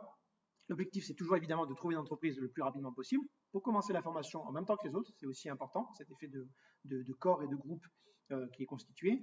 Mais effectivement, vous avez la possibilité de signer, juridiquement en tout cas, un contrat d'apprentissage à n'importe quel moment de l'année et de pouvoir être intégré dans le centre de formation d'ailleurs selon ces critères que nous avons définis. Donc voilà, n'hésitez pas. J'ai d'autres questions qui me parviennent. Oui, effectivement, pour revenir sur le portail, ce sont uniquement, et ça sera important à ce que vous ayez cette information, c'est uniquement les candidats ou les personnes qui se sont déclarées sur le portail qui recevront des offres d'entreprise. C'est important, c'est-à-dire que vous ne les recevrez pas par un autre canal. C'est important, donc vous définissez votre besoin, on l'affine avec vous, et en fonction de cela, vous recevrez avec des notifications des nouvelles opportunités de recrutement d'entreprise. Alors, d'autres questions? A priori. Ah oui. Ah oui, effectivement. Alors, ça, c'est quelque chose qui nous est cher. On est dans une démarche d'amélioration continue. Alors, en plus, c'est une première pour nous ici de faire cette journée porte ouverte pour vous en ligne. Vous avez pu voir apparaître un certain nombre de sondages. N'hésitez pas à y répondre. Pour nous, c'est important de pouvoir avoir aussi un retour de la prestation que l'on vous délivre et l'objectif étant toujours de pouvoir nous améliorer. Donc vraiment, on compte sur vous pour que vous puissiez répondre aux différents petits sondages très très courts. Il me semble que globalement, c'est 4 questions maximum, 4 réponses maximum sur une question.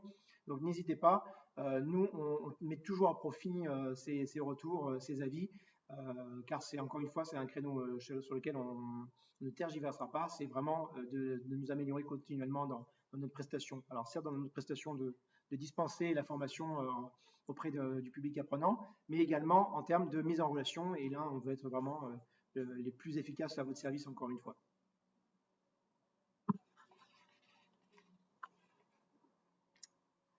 Voilà. Alors, d'autres questions. Alors, on est sur l'ère du digital, mais les questions, elles arrivent en papier. Hein. Bravo, bravo. Les moins de 16 ans. Alors, c'est-à-dire, du coup,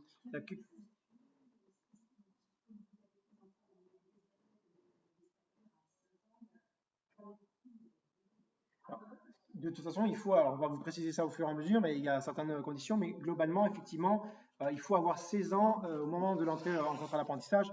Donc, ça sera étudié effectivement au cas par cas. Si vous êtes en dessous de 16 ans, si vous avez notamment 15 ans et que vous allez avoir 16 ans dans l'année, normalement, ça c'est tout à fait possible. Effectivement, mais ça, on pourra vous répondre directement aux questionnements que vous avez pu faire sur notre page.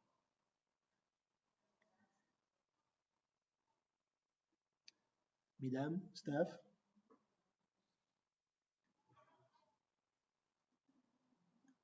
En tout cas, c'est quelque chose d'assez nouveau en termes d'expérimentation et j'espère vraiment qu'on va pouvoir vous satisfaire au plus haut point. Bon, vous pouvez réutiliser la même feuille, c'est peut-être plus écologique, merci. Alors, j'ai pas parlé d'une chose, le cursus de formation, je ne l'ai pas détaillé. Il y a également dans l'Institut des métiers la volonté de développer la mobilité européenne. C'est quelque chose qui est aussi important puisqu'on veut pouvoir intégrer dans les cursus des apprenants, alors pas sur tous les groupes de l'établissement, évidemment c'est encore trop présomptueux, mais petit à petit insérer sur certains groupes qui auront donc du coup une teinte un peu section européenne.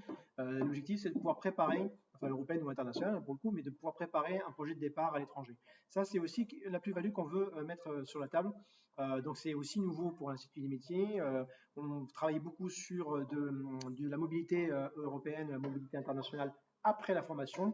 L'objectif c'est aussi d'aller sur des groupes qui auront une section européenne pour pouvoir également partir dans le cadre du cursus, soit en première, soit en deuxième année. Ça, c'est en train de se mettre en place. C'est quelque chose qui est très important pour nous. Je vous parlais tout à l'heure de citoyenneté. On n'est pas citoyen français, on est bien au-delà, on est citoyen européen et on est citoyen du monde. Et le fait dans le cadre d'un parcours professionnel, de se confronter également à une connaissance du métier, des techniques, de son métier qu'on est en train d'apprendre, tel que finalement il peut se faire dans un autre pays ou dans d'autres pays, eh bien, c'est extrêmement important en termes je dirais, de richesse du parcours de formation. Donc là-dessus, c'est quelque chose sur lequel on est vraiment en train d'avancer en termes de développement et que la formation ne se résume pas à une formation dite franco-française. Un métier, il a différentes colorations sur les différents pays, notamment en Europe, et on trouve ça assez intéressant. On a déjà des projets de départ qui sont prévus, ne serait-ce que pour la rentrée prochaine, notamment sur la petite enfance, le service soins et services à la personne, esthétique, etc., qui vont pouvoir découvrir des pays européens et découvrir leur métier tel qu'il se fait, tel qu'il se pratique dans ces autres pays-là.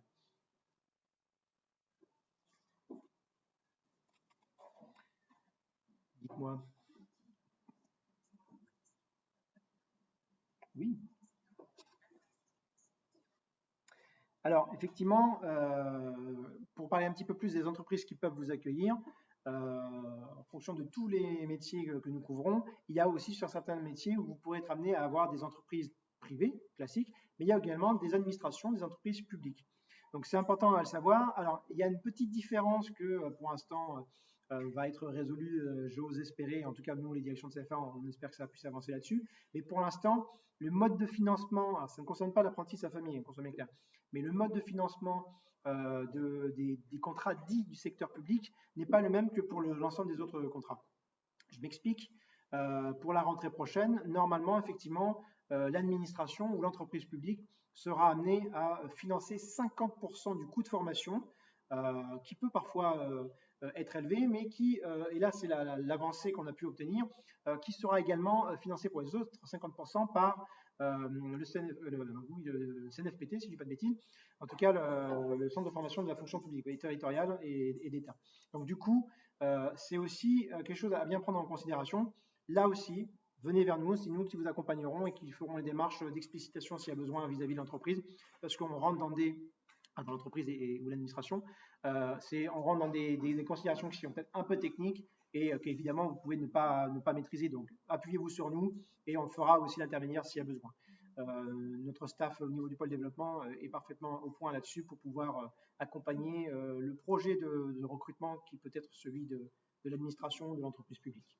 En tout cas, nous, on sera là pour lever autant que possible ce qui pourrait éventuellement être un frein en termes de décision au recrutement.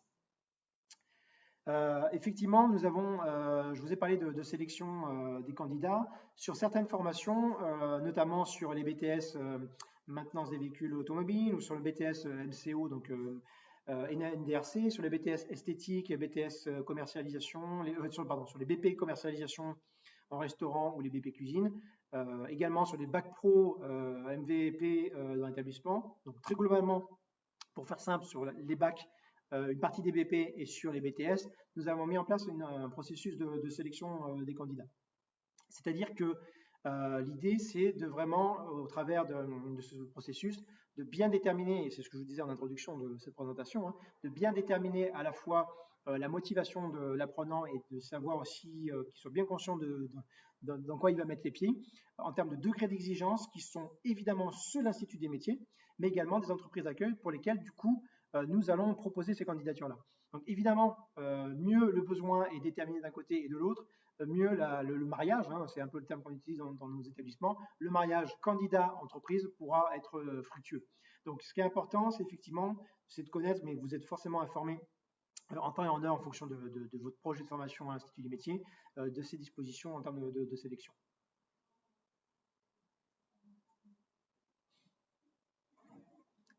Est-ce qu'il y a d'autres interrogations? Oui.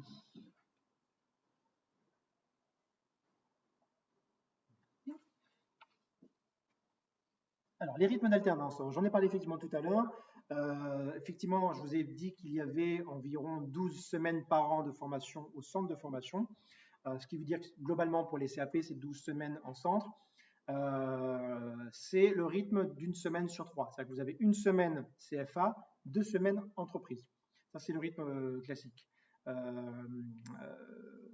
Voilà, c'est sur l'année effectivement de septembre jusqu'à juillet. Et puis, vous avez un autre rythme d'alternance qui est celui notamment des BTS ou des bacs, qui est de 2 semaines sur 4 ou de 1 semaine sur 2 en fonction du diplôme. Et globalement, c'est 1 sur 2, c'est-à-dire une semaine CFA, une semaine entreprise, ou 2 semaines CFA, 2 semaines entreprise.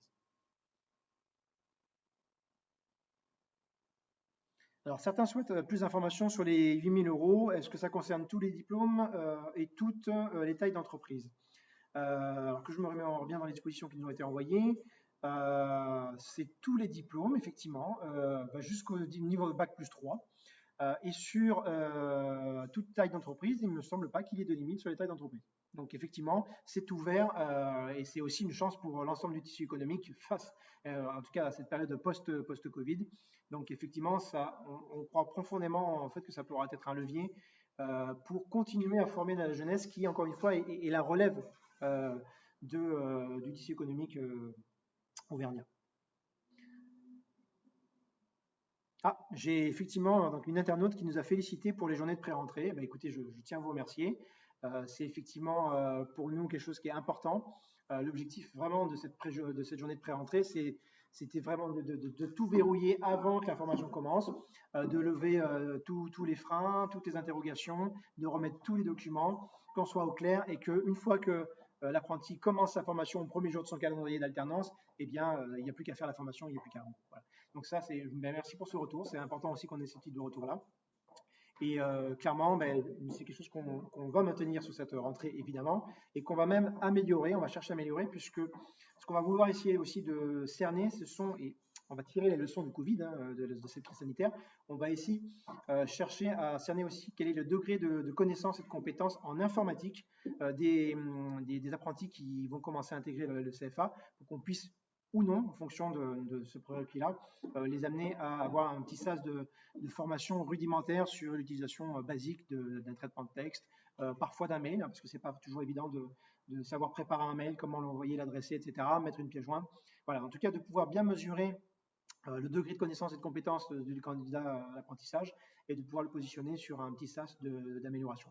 Pourquoi? Parce que au-delà de cette crise qu'on a vécue et qui a été quand même assez complexe, dans laquelle on a, nous, dans l'établissement, projeté tous nos apprentis et toutes nos équipes pédagogiques et administratives du jour au lendemain dans un fonctionnement en ligne, eh bien, la part de l'informatique a été cruciale. Donc, l'idée de pouvoir donner les codes et les moyens aux apprentis de pouvoir suivre une formation normalement, hein, dans les conditions normales, je veux dire sur site, il n'y a pas de souci, et éventuellement de pouvoir utiliser l'outil numérique, c'est important. D'autant que dans le cadre de votre formation, vous serez amené à préparer des documents, à les remettre à vos formateurs, à préparer des dossiers qui seront remis dans le cadre de la certification, des évaluations, des examens. Donc tout ça, c'est important pour nous qu'on puisse ne pas, je dirais, découvrir la carence en matière de gestion de l'informatique trop tard dans votre formation. Donc pour nous, l'objectif, c'est de pouvoir tester en entrée et de proposer éventuellement à ceux qui sont éligibles un petit sas de formation. Est-ce qu'il y a d'autres questions? Oui. Alors, sur les aides au logement, oui, c'est tout à fait possible. Alors, nous avons dans l'établissement un service d'accompagnement socio-éducatif et vous aurez la possibilité de contacter directement une personne qui est, entre autres, en charge de répondre à ces questionnements et de vous aider à monter des dossiers ou de vous orienter vers des personnes ressources qui pourront vous aider sur le financement, pas sur le financement, mais sur les aides pour le logement, tout à fait. Alors, eh bien, je peux vous parler du Covid tout à l'heure et de l'enseignement à distance. Si le Covid revient, eh bien, est-ce qu'il y a confinement à nouveau, distanciel et learning? Écoutez, ça va être compliqué de pouvoir vous répondre. On espère tous qu'évidemment, ils ne reviennent pas. En tout état de cause, la période qu'on a vécue avec les équipes, notamment pédagogiques, avec les apprentis, n'a pas été simple, mais j'ai eu l'occasion de dire qu'on a quand même plutôt très globalement bien assuré notre relation pédagogique. Alors évidemment, elle n'est pas simple, hein. Notre cœur de métier, c'est la formation professionnelle, c'est du technique, c'est du manuel, c'est du présentiel. Donc évidemment, l'objectif, c'est de ne pas mettre à mal cela. L'objectif, c'est de continuer une formation en présentiel. Néanmoins, on tire les enseignements de cette période-là et on a sur les rails des projets de développement du distanciel. Alors, non pas pour remplacer purement et simplement ce qui se fait, encore une fois, ça je veux qu'on soit très clair là-dessus, mais pour pouvoir être en capacité de pouvoir répondre aussi à d'autres attentes. On a aussi des publics, je vous parlais des publics notamment adultes, qui ont déjà des parcours professionnels et qui ont aussi des contraintes de vie, qui pourraient être intéressés pour avoir une partie de leur formation qui peut être mise en distanciel. En fonction aussi des prérequis des apprentis qui viennent chez nous, hein, certains ont déjà un bagage de diplôme universitaire, et lorsqu'ils sont positionnés en entrée, on pourrait aussi déterminer qu'ils pourraient suivre tel ou tel module, par exemple, de façon distancielle. Donc oui, on est en train de travailler, maintenant non pas dans l'urgence, mais on est en train de travailler en équipe, on va lancer les travaux tout prochainement, sur la mise en place de modules distanciels de e-learning. Encore une fois, on ne pourra pas remplacer, et ce n'est pas du tout notre volonté, le fait d'acquérir un métier, boucher, charcutier, boulanger, enfin tous les métiers auxquels on forme chez nous, hein, y compris commerçants, enfin, responsable de vente, etc. Ça, on ne pourra pas le faire de toute façon à 100% en distanciel. Mais on doit pouvoir être armé pour pouvoir proposer des modules aux quelques candidats qui sont intéressés, ou en cas, évidemment, c'était le début de la question, en cas de crise sanitaire.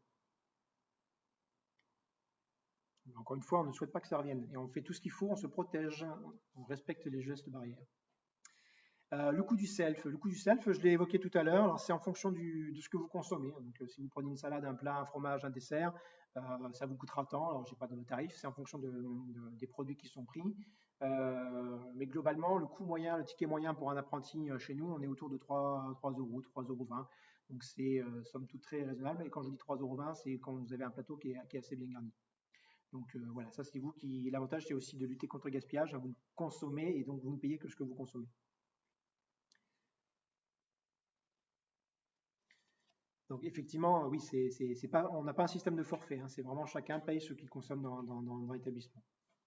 Là aussi, s'il y a des problèmes financiers, on a un service social, on a un fonds social des apprentis qui existe, dans lequel on peut effectivement monter un dossier et ponctuellement apporter une aide effectivement aux apprentis qui seraient en difficulté. Et donc voilà, c'est aussi notre credo, c'est de pouvoir vous aider et à lever tout frein qui pourrait compromettre éventuellement la poursuite ou le maintien de votre formation. N'hésitez absolument pas, et j'aurai l'occasion de le présenter quand on fait les réunions de rentrée, n'hésitez absolument pas à solliciter l'ensemble des équipes.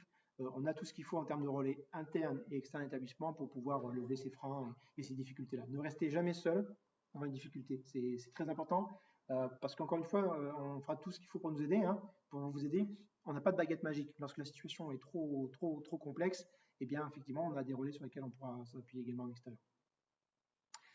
Effectivement, en tant qu'apprenti, vous avez la possibilité de bénéficier d'une aide au permis de conduire. Donc là aussi, ça c'est plutôt bien disséminé.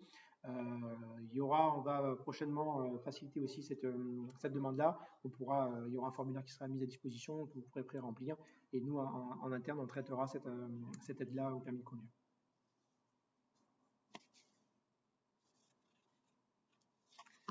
Est-ce que vous avez d'autres questions, mesdames, mesdemoiselles? Oui.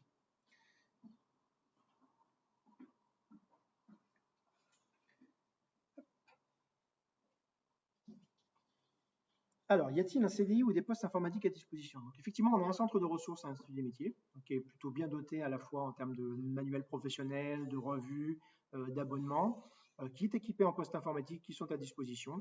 Donc, c'est tout à fait possible. Très clairement, la question. Et puis après, dans l'établissement, on a un certain nombre de salles informatiques qui sont utilisées dans le cadre de la pédagogie. Mais oui, tout à fait, il y a des postes informatiques à disposition. Également, vous avez, et ça existe depuis cette rentrée, depuis la rentrée de septembre dernier, l'ensemble de l'établissement est couvert par le Wi-Fi qui est accessible. Donc, vous aurez des identifiants de connexion sur nos réseaux et vous pourrez vous connecter au réseau qui vous est autorisé en termes de Wi-Fi avec votre téléphone ou votre ordinateur personnel si vous en avez un ou votre tablette également. Où peut-on trouver un contrat d'apprentissage? C'est bien ça que vous avez écrit? Ah, d'accord, le document. Alors, le CERFA, vous tapez CERFA contrat d'apprentissage directement sur n'importe quel moteur de recherche. Je ne fais pas de pub pour Google. Non, c'est fait. Pour le coup, vous pouvez effectivement très facilement trouver un CERFA. Après, nous aussi, on peut vous orienter et mettre à disposition, notamment sur notre site internet. Je me demande si ce n'est pas déjà le cas. En tout cas, si ce n'est pas le cas, ça sera fait. Mais l'employeur peut se rapprocher, parce que c'est pas vous en tant qu'apprenant ou famille qui allez établir ce contrat-là, c'est l'entreprise. L'entreprise, normalement, sauf si elle est un peu nouvelle, sait comment s'organiser pour avoir un contrat de type CERFA, un contrat d'apprentissage, ou passera de toute façon par son comptable qui fera les formalités. Nous avons effectivement cette ambition de pouvoir aussi accompagner les entreprises en termes de rédaction de contrats d'apprentissage à partir de la rentrée qui va arriver.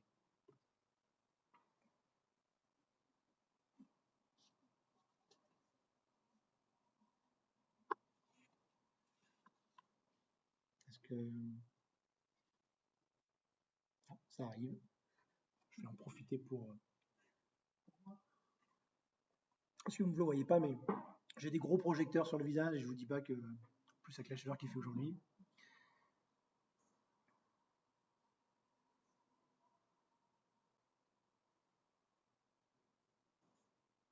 On va mettre une petite musique d'attente. Je peux chanter, mais c'est peut-être pas forcément souhaitable si vous voulez garder le soleil dehors. Merci. Alors, les types de logements en dehors des semaines d'école. Alors oui, c'est-à-dire que, hors le fait que vous soyez sur les semaines de regroupement au CFA, oui, vous avez la possibilité, notamment avec les partenaires que je vous ai évoqués, de pouvoir avoir un hébergement qui n'est pas forcément que sur les semaines de regroupement au CFA, puisqu'ils peuvent effectivement vous proposer une prestation d'hébergement à l'année. Vous avez également aussi des partenaires avec lesquels on travaille qui peuvent vous orienter vers du logement ou social ou à tarif intéressant à travers du CIRA, le service interconsulaire pour l'hébergement, qui effectivement peut se tenir à votre disposition. Tout ça aussi, on va pouvoir vous donner des liens en fonction des questions que vous avez pu nous poser, un peu personnelles ou individuelles. On vous enverra les liens.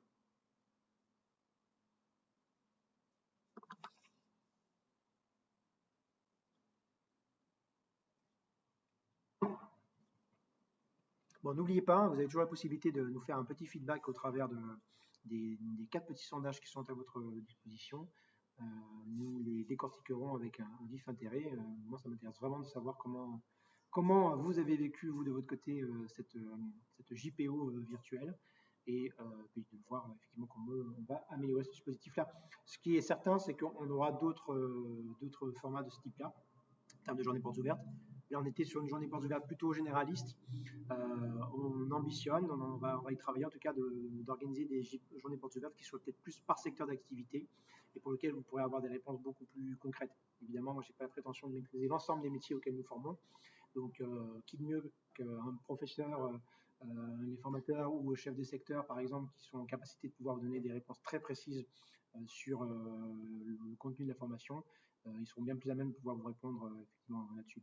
Ça, je pense que c'est quelque chose qui permettra d'avoir des JPO un petit peu plus ciblés et plus intéressantes, je pense également aussi pour les candidats qui viennent taper à notre porte virtuelle.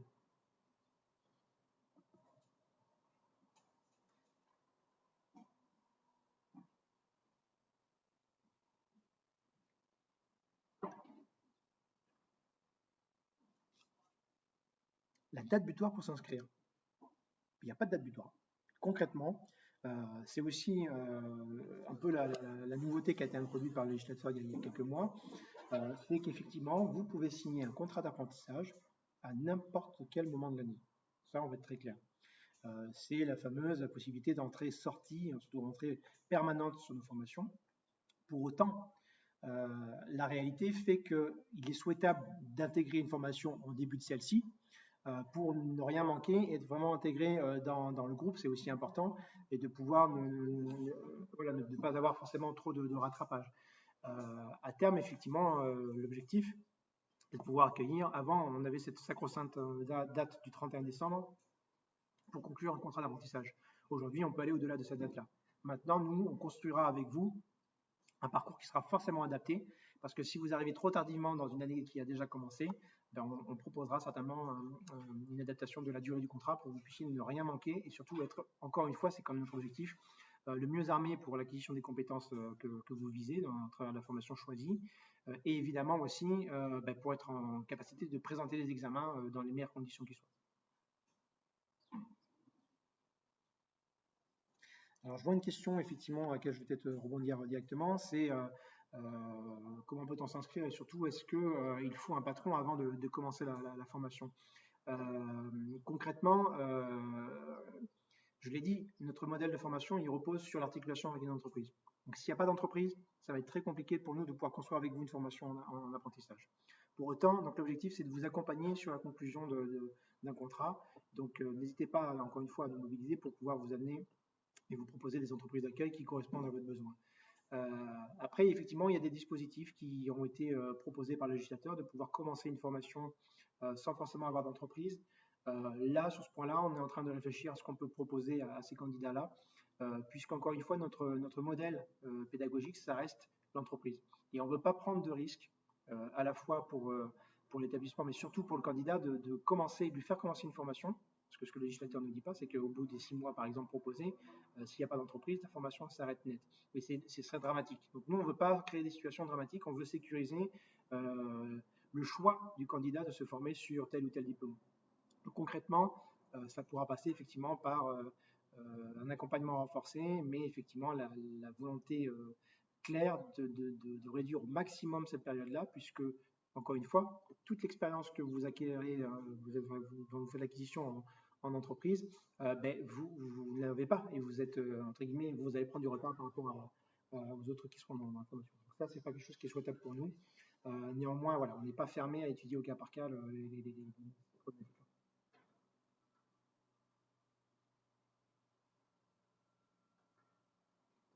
Il y a d'autres questions?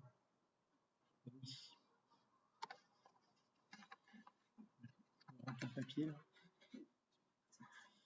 Merci. Peut-on débuter un contrat d'apprentissage pendant l'été? Comment cela se passe-t-il au niveau du CFA? Oui, vous pouvez signer un contrat d'apprentissage jusqu'à 3 mois avant le début de la formation. Concrètement, si vous signez un contrat d'apprentissage, on est le 24 juin aujourd'hui, vous pouvez commencer en entreprise.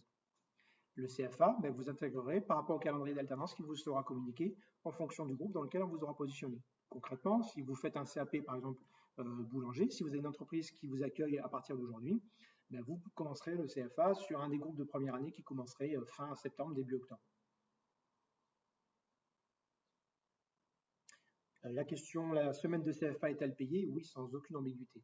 La rémunération que touche l'apprenti, c'est sa rémunération mensuelle et elle inclut les périodes d'alternance avec le CFA. Donc évidemment, que vous soyez au CFA ou en entreprise, la rémunération elle reste la même. Elle est maintenue évidemment quand vous êtes au CFA.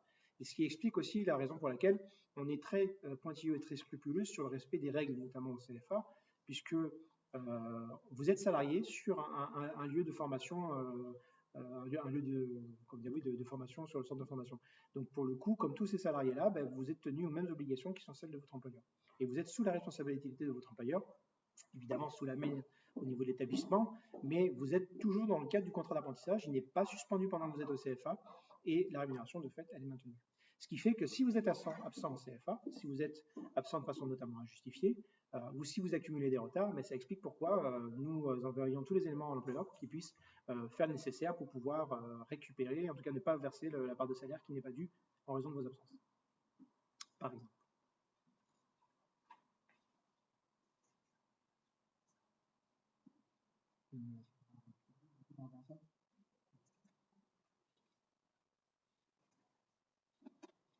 Alors, effectivement, on nous pose souvent la question, là j'entrais en apprentissage, c'est 16 ans, hein, donc il faut avoir 16 ans dans l'année, donc effectivement, enfin, il n'y aura pas de possibilité de dérogation. Alors après, on peut avoir des stratégies, on peut avoir recours à la prépa apprentissage pour éventuellement avoir un SAS, mais là encore une fois, ce que je vous disais, c'est qu'on étudiera au cas par cas, donc n'hésitez pas à vous manifester sur votre projet de formation, et en fonction de votre situation, parce que là, voilà, c'est en fonction de savoir où est-ce que vous en êtes dans vos études, est-ce que vous êtes en troisième, est-ce que vous avez fini votre cycle, etc. Donc tout ça, on ne peut pas vous répondre directement. Donc les équipes, par contre, prennent bien en compte votre interrogation et reviendront vers vous à titre individuel et personnalisé pour le coup. Il y a un partenaire que je n'ai pas évoqué, effectivement, au niveau de l'Institut des métiers. On travaille également avec le CFAS, qui est le CFA spécialisé. Le CFAS, c'est un CFA, comme nous, mais qui a pour vocation d'accompagner les apprentis qui sont en situation de handicap, c'est-à-dire qui bénéficient d'une reconnaissance de travailleur handicapé. Effectivement, à cet âge-là, on peut effectivement avoir cette reconnaissance-là, qui ont bénéficié jusque-là d'un accompagnement, parfois au travers de protocoles d'accueil un peu personnalisés quand ils étaient au collège, etc., ou qui étaient sur des structures spécifiques, mais qui en tout cas ont pour projet et aussi pour le choix de suivre une formation, par exemple sur des meeting push, etc. En tout cas sur les formations auxquelles nous, à l'Institut des métiers, on forme. Et ce partenariat-là, il permet justement d'accompagner de façon très très renforcée l'apprenti dans son choix de formation. Et les équipes du CFAS sont directement implantées à l'Institut des métiers et du coup suivent au quotidien et avec une certaine efficacité l'ensemble des apprentis. Un chiffre, pour être très clair, hein, les taux de réussite aux examens, et ce sont les mêmes examens, les taux de réussite aux examens pour les CFAS, ils sont analogues également aux chiffres que je vous ai donnés, autour de 80-85%. Donc c'est aussi important de montrer qu'avec aussi un accompagnement renforcé, une mobilisation d'équipes spécialisées, tout un chacun, en fonction de sa situation, peut réussir. Je profite de cette parenthèse effectivement sur le CFS pour vous dire qu'également dans l'Institut des métiers, on a développé ce que nous avons appelé un pôle pédagogique renforcé, qui a là aussi pour vocation d'apporter un renfort auprès des publics qui seraient en grande difficulté dite cognitive sur les apprentissages, sur les savoirs de base, etc. Donc il y a ce renforcement qui est fait. Et également, je tiens aussi à souligner l'investissement de l'Institut des métiers et des équipes dédiées sur la prise en charge des publics migrants et qui ne maîtrisent pas ou pas suffisamment la langue française et que nous, on accompagne dans le cadre de modules FLE, donc FLE, français langue étrangère. Et c'est aussi une manière de pouvoir corriger les difficultés que certains apprentis peuvent avoir au début du contrat ou tout au long de leur contrat. Donc, c'est un dispositif qui est un petit peu plus global au travers du pôle pédagogique renforcé et également en partenariat avec le CFAS dans le cadre des apprentis qui sont dans une situation de handicap.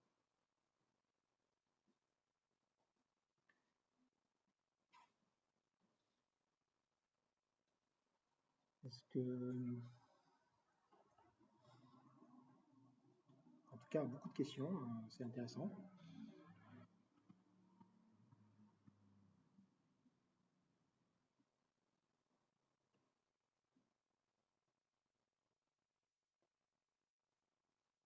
Petite musique de fond.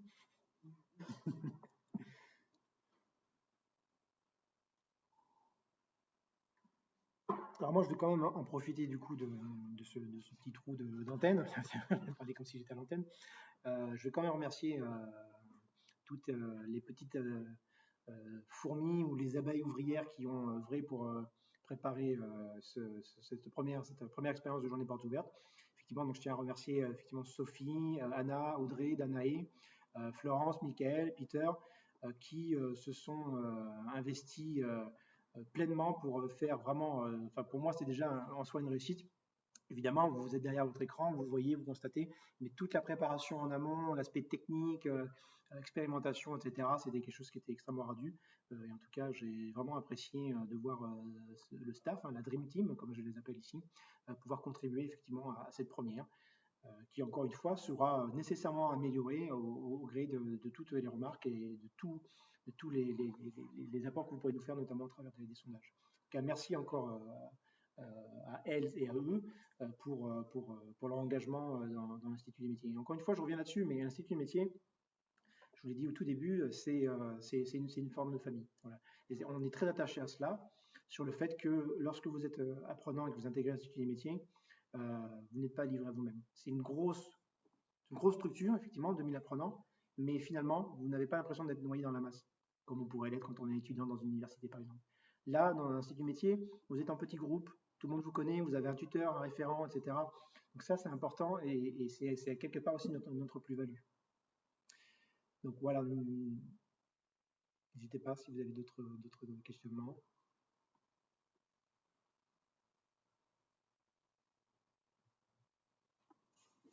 Ah.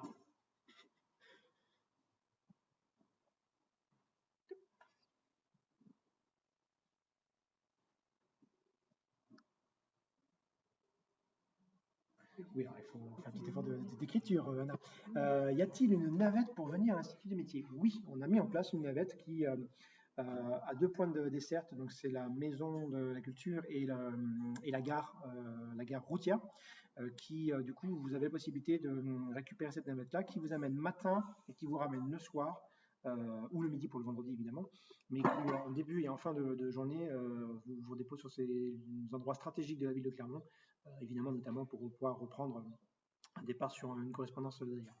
Donc effectivement, c'est un service qui est mis en place de façon gratuite pour l'ensemble des apprentis de l'Institut des métiers. Et le train qui passe juste à côté, qui... Ah, gare SNCF, oui, je vous ai dit gare routière, c'est gare SNCF. Merci Anna de me corriger. Parce qu'effectivement, on a un certain nombre d'apprentis qui arrivent le matin en train, par les TER, qui arrivent et du coup sont pris en charge par notre navette et qui les déposent et qui arrivent systématiquement à l'heure en cours. Donc ceux-là n'ont pas d'argument pour ne pas être à l'heure en cours.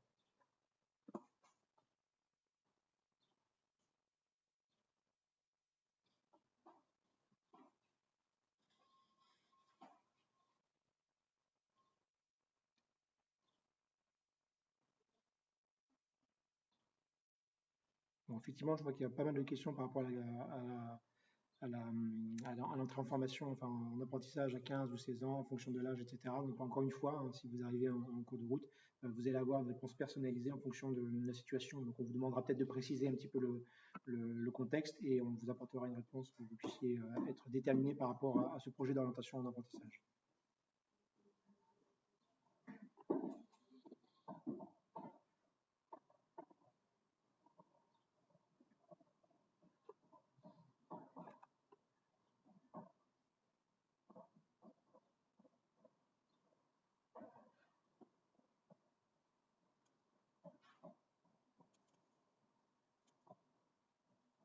Alors, j'ai apparemment une autre question qui est en train d'arriver.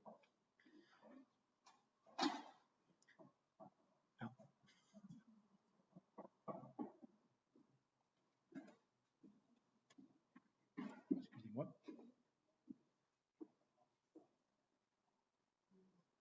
Ah ben ça, c'est très gentil. Ça. Effectivement, un petit verbatim, donc j'ai pas forcément le nom de la personne qui m'a dit, mais ni Didier. C'est très très gentil, effectivement. Écoutez, qui nous dit qu'elle était là pour son fils et que finalement ça donne très envie de vous reprendre les études. Écoutez, il n'y a aucun problème. Si c'est encore une fois votre projet, votre choix, vous n'hésitez pas et on étudiera tout projet et on essaiera d'y apporter une satisfaction autant qu'on puisse.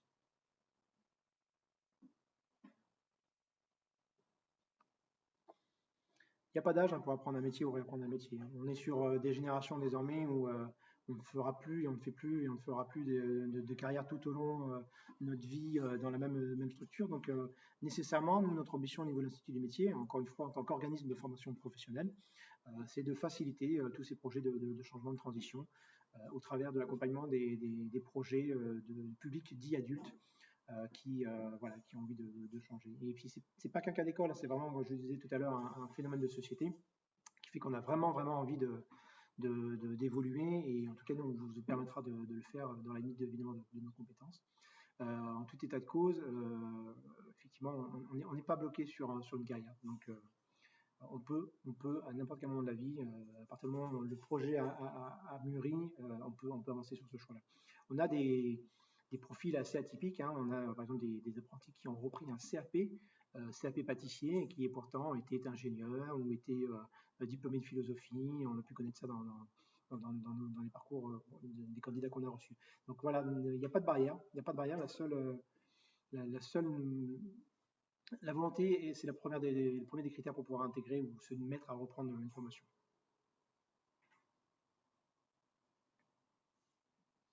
Oui, alors sur la question logistique, on a un parking, effectivement. Donc, vous pouvez venir soit en moto, soit en deux roues, hein, pardon, en auto, soit en deux roues, donc moto ou éventuellement vélo. Nous avons ce qu'il faut pour pouvoir accueillir. Alors, évidemment, ça sera dans la limite des places disponibles, mais il est déjà en intérieur assez grand, il est ouvert à tous, hein, il n'y a pas de distinction entre apprenants ou personnel de l'établissement.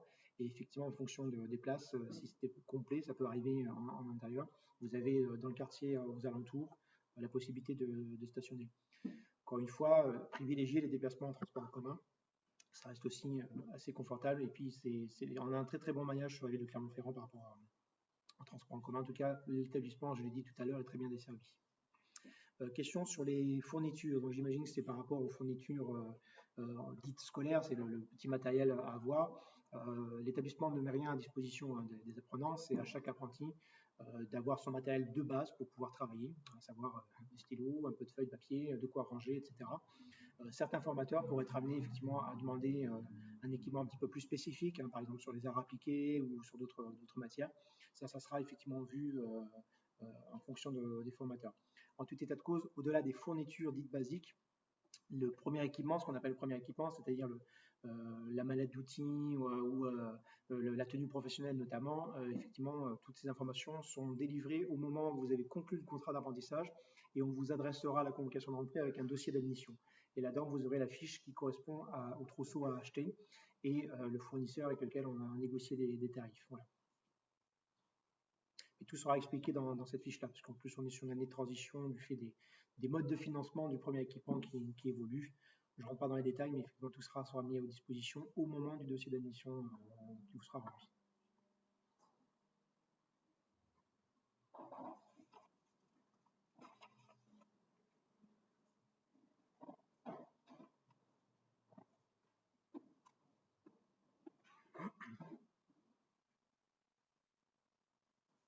D'accord, effectivement. C'est ce que je disais tout à l'heure. On a des anciens ou des anciennes apprentis qui se sont connectés et qui nous ont laissé des petits messages très, très sympathiques. Donc une qui nous dit qu'elle était apprentie en 1999, donc il y a maintenant un certain temps, mais qui en garde déjà, est toujours connectée à nous, si je puis dire, y compris virtuellement, et qui en garde un très très bon souvenir. Mais écoutez, nous vous remercions. Effectivement, c'est une très très très belle maison, et c'est aussi notre force, ces retours d'expérience que vous avez eu par le passé et que vous aurez aussi pour tous les nouveaux candidats pour le futur. Encore une fois, je le dis, je le redis, on est peut-être un très gros établissement. On était effectivement le premier CFA d'Auvergne en termes de taille, le 4e d'Auvergne-Rhône-Alpes, le 7e au niveau de la France en termes de taille aussi sur un CFA Interpro. Mais pour autant, notre marque de fabrique, c'est cette proximité, c'est cet accompagnement des équipes pédagogiques au plus près, et cette connaissance de l'apprenti. Voilà, vous n'êtes pas un numéro, vous n'êtes pas un individu lambda qui passe dans nos murs. Très concrètement, on n'est pas dans cette logique-là. Et ça fait la différence avec des grosses structures qui sont plutôt dans la capacité d'une certaine très, très globale d'accueil, mais pour le camp, la connaissance individuelle n'est pas forcément au rendez-vous. En tout cas, on aura toujours à souhait à cultiver et à entretenir cet esprit-là, puisque c'est notre moteur.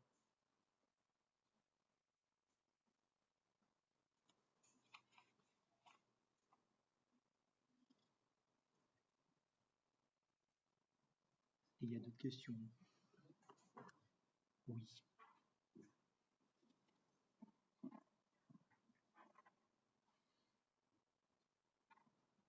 Alors, on n'a pas parlé, je parlais de l'accès effectivement par les transports en commun, mais aussi on est très très bien situé par rapport aux accès aux axes routiers, puisqu'on est quand même tout proche de l'axe autoroute A89 et A71, si je ne dis pas de bêtises.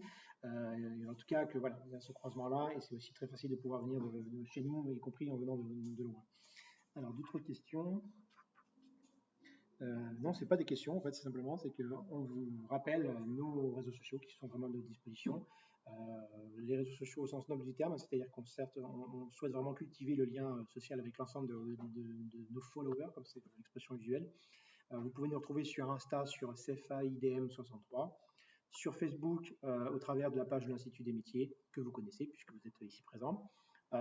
Sur Twitter, sur le lien IDM_63, et sur LinkedIn, sur IDM63, aussi simplement que ça. Ce sont autant de plateformes qui ont un intérêt différent. Par exemple, LinkedIn, on est très orienté relations professionnelles, et c'est très important de pouvoir aussi montrer qu'on est un établissement, enfin, je pense qu'il n'y a plus besoin de prouver, qui est assez dynamique, qui est engagé encore une fois dans la formation professionnelle et qui souhaite le faire savoir. En tout cas, moi je suis très très fier de l'ensemble des équipes qui se mobilisent, non seulement aujourd'hui, mais tout au long des années de formation pour vraiment assurer au maximum la qualité de la prestation qu'on vous doit, à vous en tant que candidat, qu'apprenti, aux familles qui les soutiennent et évidemment aux entreprises qui les emploient et qui les recrutent d'ailleurs.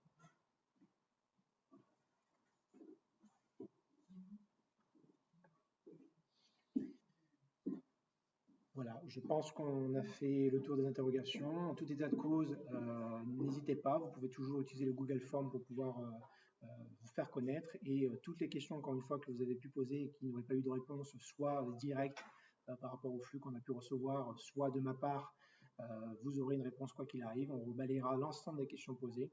Et si elle nécessite qu'elle soit personnalisée, elle le sera. Et on prend cet engagement vis-à-vis de vous. Moi, ce que je souhaitais pour conclure, c'était écoutez, déjà vous dire prenez soin de vous, c'est toujours déjà le message qui est d'actualité, mais prenez soin de vous également en travaillant dès maintenant ce projet d'intégration de l'établissement, c'est une chose, mais surtout de signer un contrat d'apprentissage. On est à votre disposition. Les entreprises également sont en recherche. On a un certain nombre d'offres qui ne sont pas encore pourvues. En tout cas, voilà, vous manifestez et on fera ce qu'il faut pour vous accompagner et encore une fois répondre à toutes vos questions. Il ne me reste plus qu'à vous souhaiter du coup une bonne fin de journée et puis on reste à votre disposition et on reviendra très très vite sous ce format ou sous d'autres formats. Et évidemment, on espère qu'un jour on puisse refaire une journée porte ouverte également en grandeur nature. Voilà, je vous souhaite une bonne fin de journée et je vous dis donc à très bientôt. Au revoir.